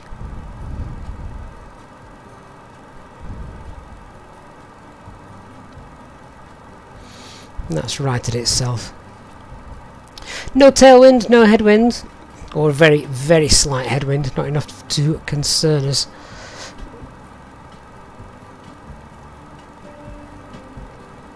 And we can just set the local pressure on the standby, 1017.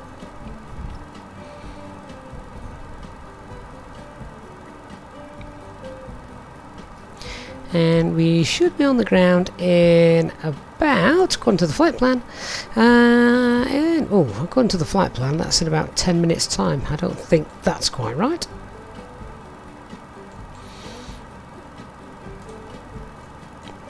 What I am waiting to see is these two VORs get picked up. Oh, actually, there we go. So 100 miles away from Brussels. This is what I'm going to be using to gauge my rate of descent all the way down. Again, hello. No, I've never done a video on TATSAT and ISA. It's pretty straightforward, though. You've got the true outside air temperature, the static air temperature, and then the ISA conditions, which basically shows how much deviation is away from the norm.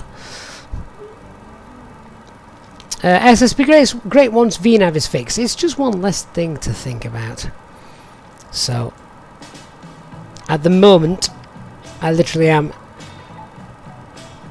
every couple of thousand feet or so just checking what the descent looks like and doing a quick mental calculation.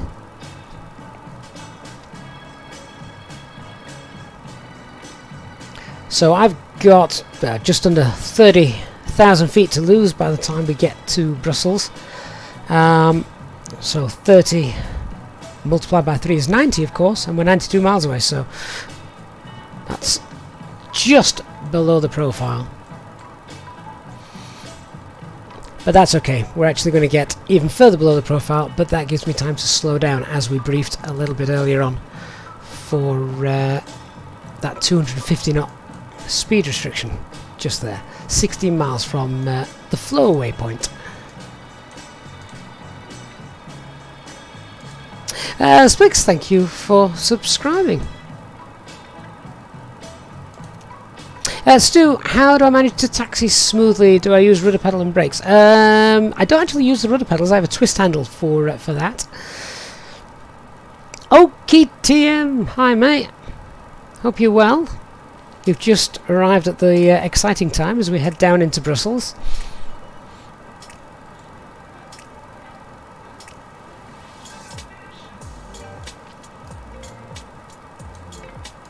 And MDF 2004. Good evening to you as well.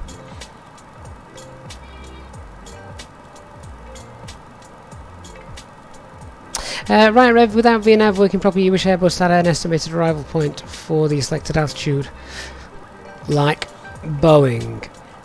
Yeah, well, normally, obviously in the real world, the Airbus does. You get a little arrow showing you where you're going to reach that, whatever altitude you've set, but it's okay. Just doing it the way I said. So we've got 25,000 feet to lose. 25 times 3 is 75, and we've got 82 miles to go, so we're good. Will I try the freeware 737 that's under development? Even if I tried it, I wouldn't know how good it is, because I have no idea how to fly a 737. Not properly, anyway. Someone asked me a few months back if I was ever in a 737, would I be able to land it? I said I'd probably get it on the ground, but there'd be alarms blaring all over the place.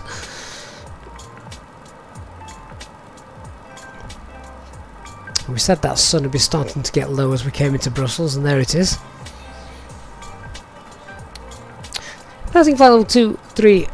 Let's get those constraints on.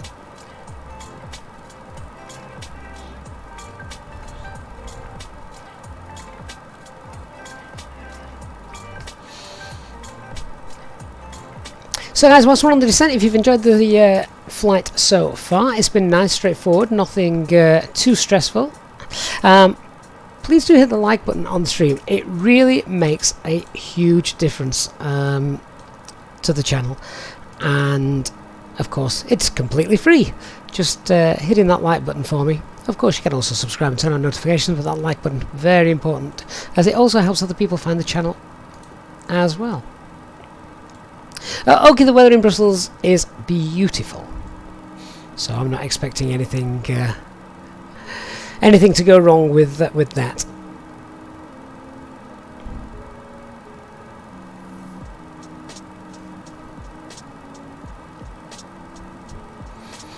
So now we've got 20,000 feet to lose by the time we get there, of course. 20 times 3 is 6, and we've got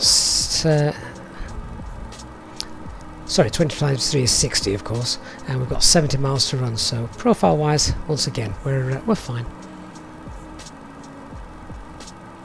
Right, Rev, the 737 is fun once you know all the bits. There you go, there's the key thing, all the bits and bobs. I don't want bits and bobs, I like ergonomic.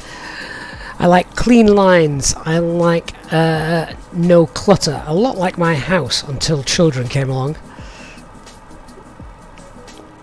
And now, you're lucky if you can see the carpet.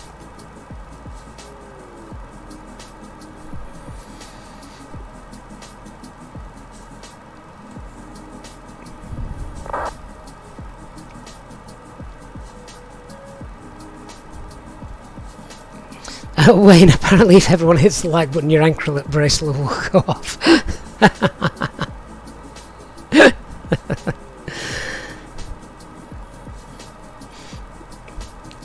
17,000 feet, and as we pass LNO, we'll also make a call on Unicom, so people know that we're on our way on the all-no 4 Alpha arrival today.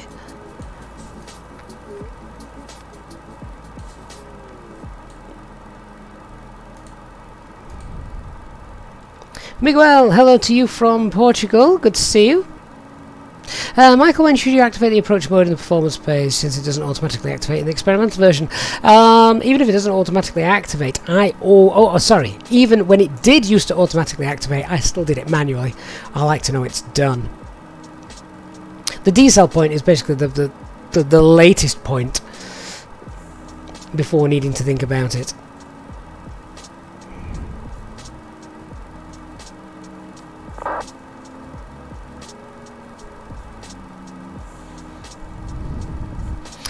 Wayne, those first nappies are awful. The cross between radioactive waste and Velcro. If you breastfeed, it's just liquid, isn't it? Yeah. But going back to the approach phase, yeah, normally around 10,000 feet I activate it, and then I know it's done. I'm usually in selected speed by that point, of course, so which I'm going to pull now, actually, because I'm quite happy with how we're doing with this. I can even just start to slow the aircraft down a little bit. 270 knots is fine. And we're going to get that seatbelt sign on.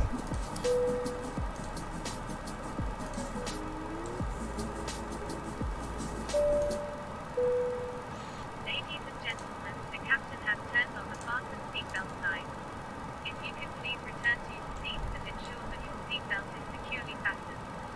If you are traveling with an infant, please ensure that they are secured safely using the infant seatbelt harness provided. Please contact a member of the cabin crew if you require assistance. Thank you.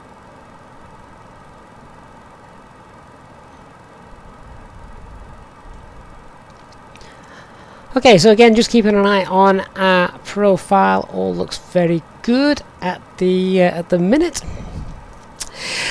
Crazy Lady 99, you like it with the flowery cockpit? Oh yeah, really nice. If you've got the space, an understanding wife, and no children that require money, what a great setup. 12,500 feet. Profile looking fine. So we're going to be making that almost a nice, easy in approach. With we should be able to leave this in nav for the entire journey. We may just pull into heading just to make the angle of interception for the localizer a little nicer, but other than that, I think we're okay.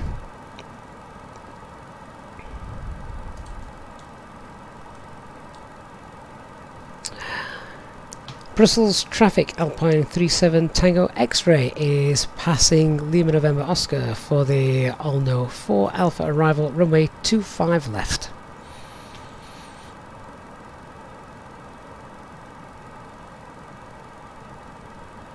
Right, Airbus fans get rocks thrown at them here in Australia. 737s are pretty much all you have. The Qantas have A320s. Almost certain they do. And they certainly have the 380s. Whether they fly them at the moment or not is a different matter. Okay, set speed then 250 knots. We're going to go to the performance page and we're going to activate that so we know that that is done. And as we start to drop below 10,000 feet, we'll get those landing lights turned on as well.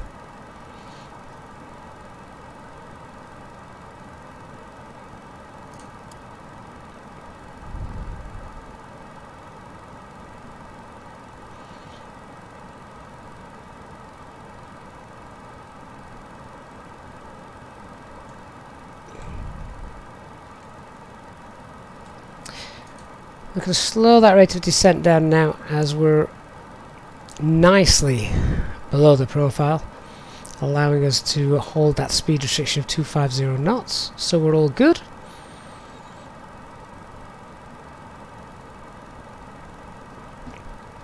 DC got 2 left at Bristol this afternoon was out of use because of a problem with some birds. I did see quite a few aircraft actually arriving on 27 left, so they must have shot the birds by now.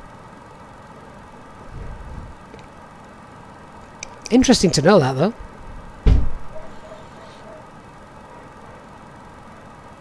Oh, Wayne, I love the A380. I don't want to see that scrapped. I really don't. Really do like the 380. So we're now at 8,000 feet, just coming up. And I'm happy now, just checking that chart again, bringing that up. Happy now to get that down to the platform altitude of the mandatory 2,000 feet. And we want to be 2,000 feet at that Charlie Fox 2 Lima Zulu, which is just here, 30 miles away. So let's go ahead, set 2,000 feet. We're going to set the local pressure 1017. So still a VS speed of 1,500 feet per minute, 2,000 blue.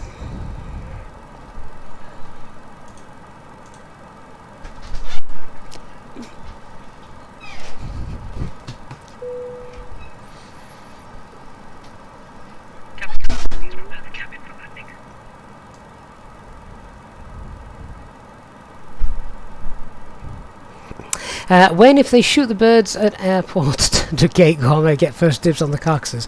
It depends which airline they're flying, I'm guessing.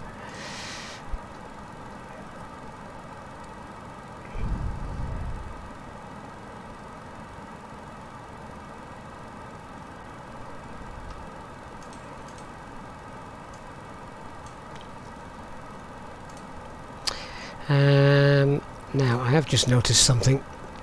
Made a mistake there.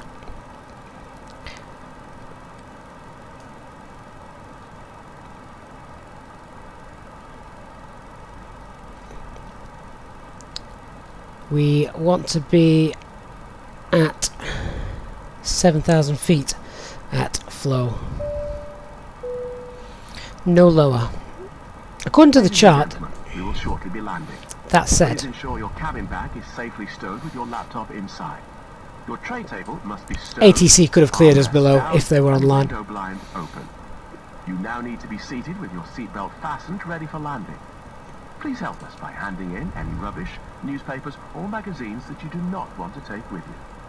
The toilets are no longer in service.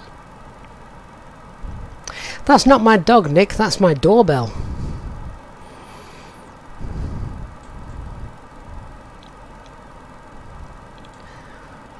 My doorbell and my armed robber deterrent. Ooh, what's that? I just look like a strange building from a distance just then.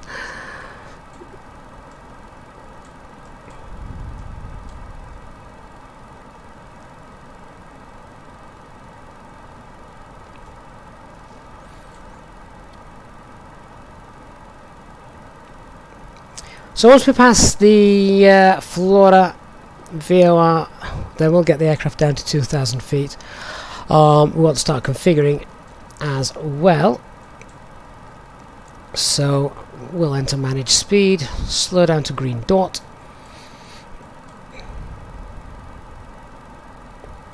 Then we can get flaps 1 out. I want flaps 1 by the time we get to the Charlie Fox Lima Zulu waypoint, which is just here, and we'll also by that point be getting ready to capture the glide slope. Flaps 2 as the glide slope becomes active.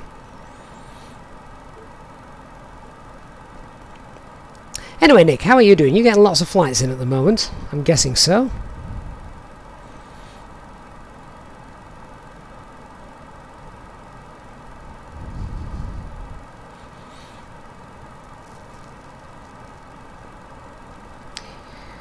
Okay, so let's go manage speed, start slowing that aircraft down.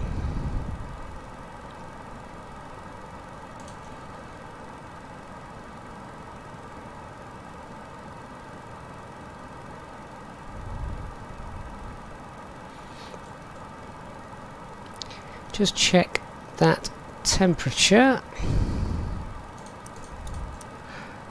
A little bit of ice.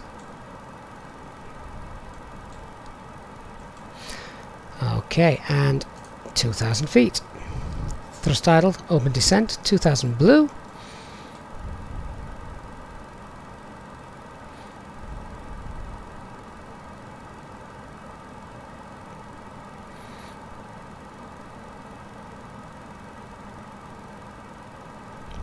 Once we drop out this cloud layer, we'll get the de-ice off.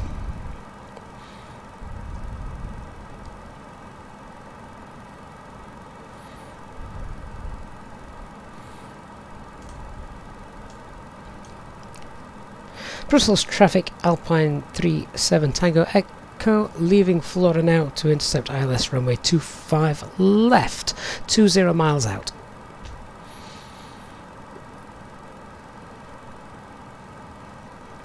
Oh, Nick, your sim won't load. What's happening there?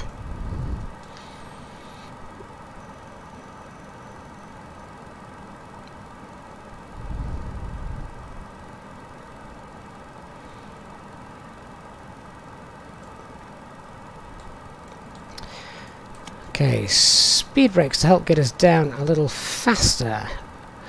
Oh, hang on, our glide slope's just come alive. That's okay then. Right, glide slope is alive. I want to get flaps 1. Speed checked. Flaps 1.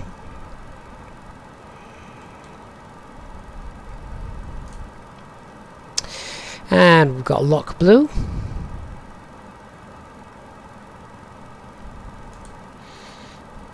Need to keep that descent going.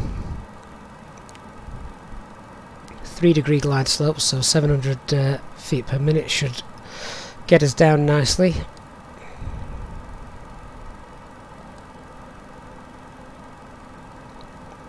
And with the glide slope now coming into play, we're going to get flaps 2 out, speed checked.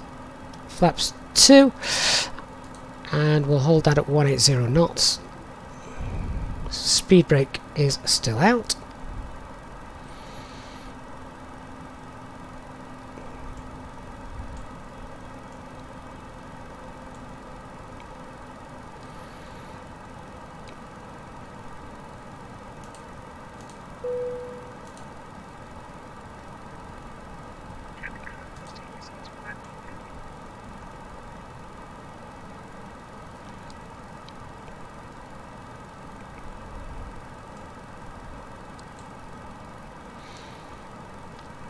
Just want to try and get an edge on that glide slope. So thrust idle, open descent.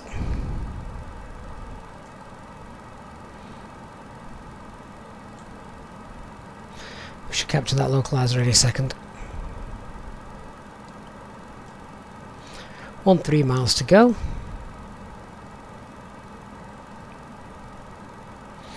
Now we're below that glide slope quite happily. So we'll maintain 1,400 feet per minute, get down to 2,000 feet, and we can now turn on the approach. Glide slope blue, Cat 3 dual, autopilot 1 and 2.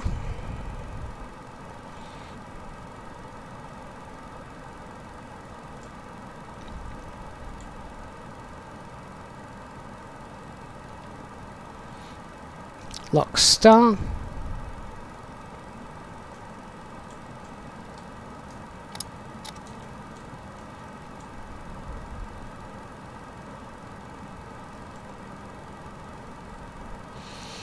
And we should see Brussels come into view any second. Radio altimeter alive. 10 miles out.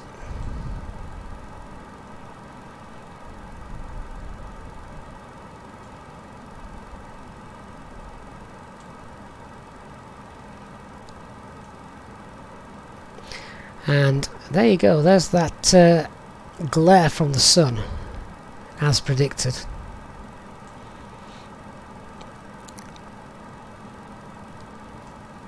(2,000 feet),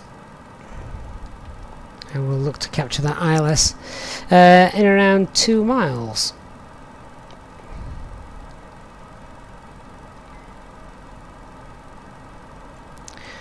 Eight miles to go. Start slowing down now, 160 knots. Wayne, this is stock. No third party. Glide slope active now, on its way down.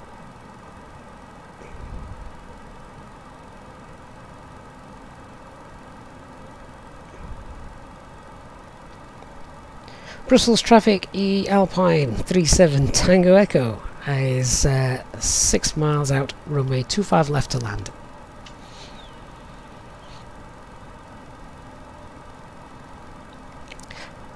So 6 miles back into managed speed. Glide slope star, missed approach altitude 4,000 feet is set. Quickly brief the missed approach as well as we get landing gear down, spoilers and the lights. Don't need the ice on.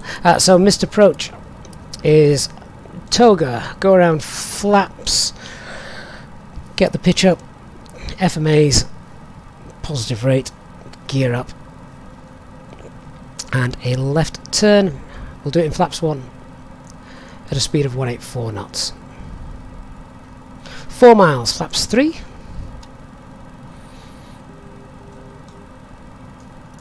And flaps full. Flight attendants, please prepare for landing. Landing checklist. Cabin is secured. Auto thrust speed. Go around altitude 4,000 set. And ECAM memo landing no blue.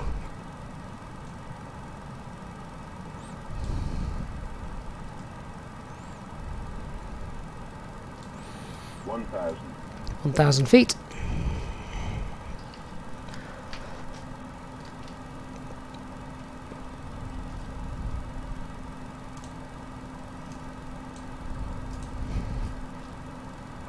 Autopilot off, I have control. Slight wind from the right hand side.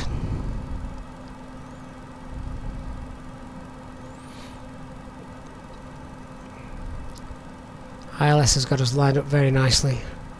Just following that glide slope a little bit. We were a fraction above. Just getting that back on. Centre line looks good. 500. Got Brussels in the distance, as you can see.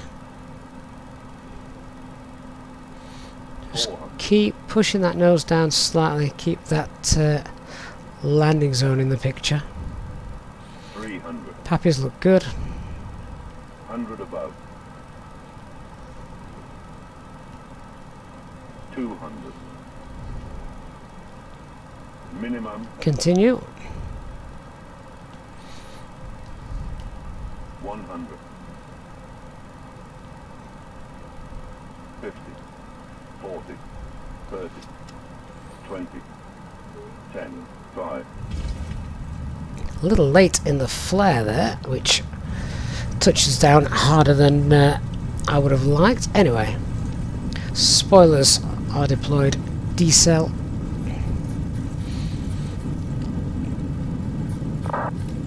$70 knots, reverses off. I'm saying spoilers are deployed. The Ecam page didn't show that, sadly.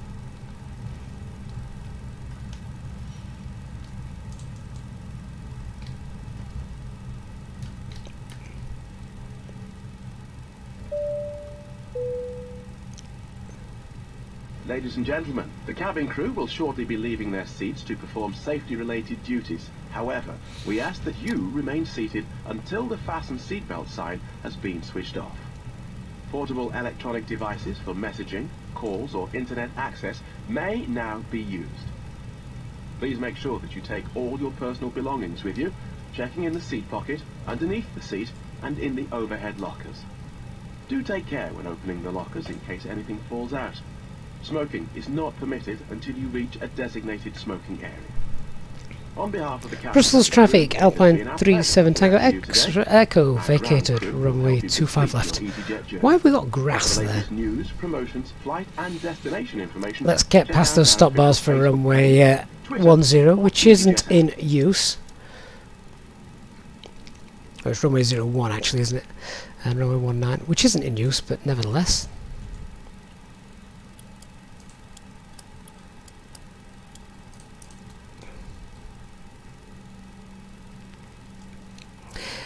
And then let's taxi to the gate, which is nice and straightforward here.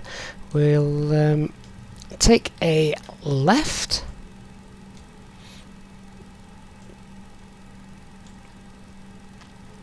I think, Wayne, it may be a stock airport, but because Brussels or Belgium underwent a SIM update, they have done a bit of work on it, not a lot, but a bit of work.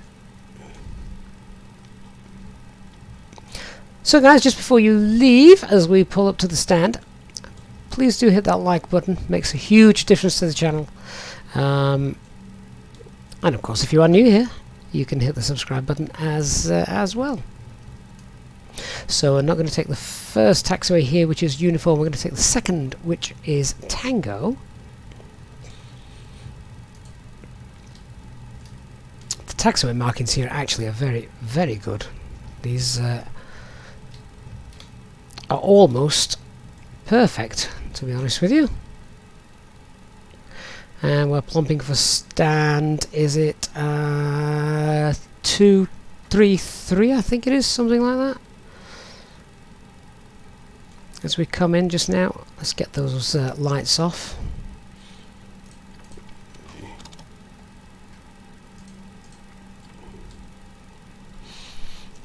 And we even have a marshaller.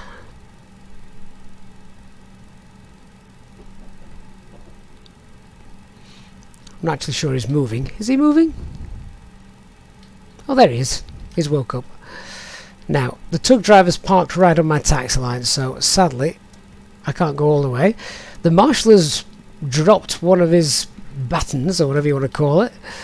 So, that'll do. Well, you can stand there with your arms open. I've got a tug driver in front of me, so we're not going any further. We can get the external power connected there. That's good enough for me. So, parking brake is set. APU is running. We'll get the APU bleed air on as well. Engine 1, engine 2 shut down, and seatbelt signs can come off.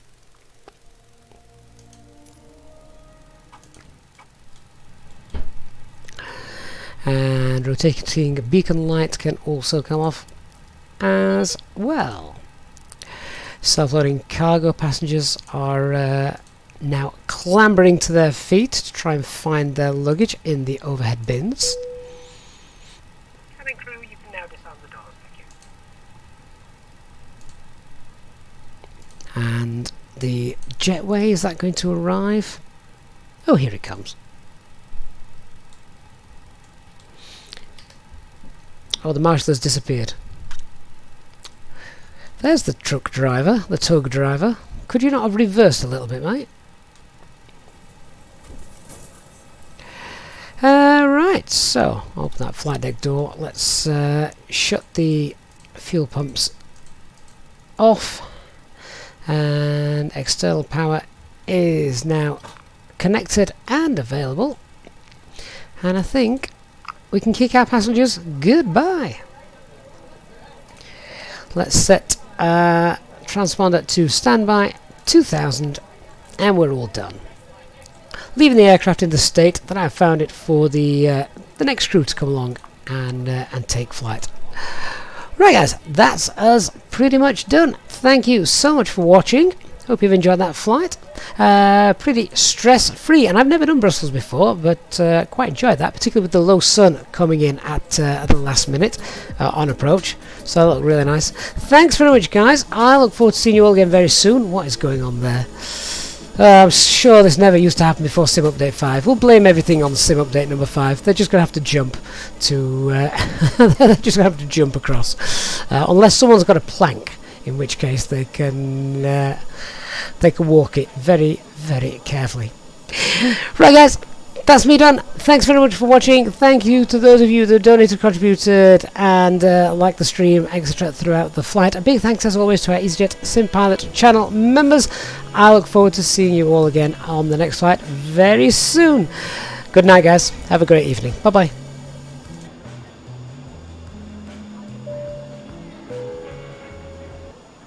Ladies and gentlemen, from the flight deck once again, I hope you have enjoyed your flight with us today here on Easyjet.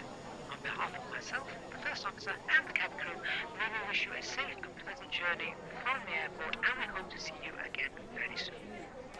In order to increase the comfort of your next flight, please take a look at joining the Easyjet Sim Pilot channel, and we offer extra perks for those frequent flyers. We look forward to seeing you again. Thank you once again for flying with Easyjet.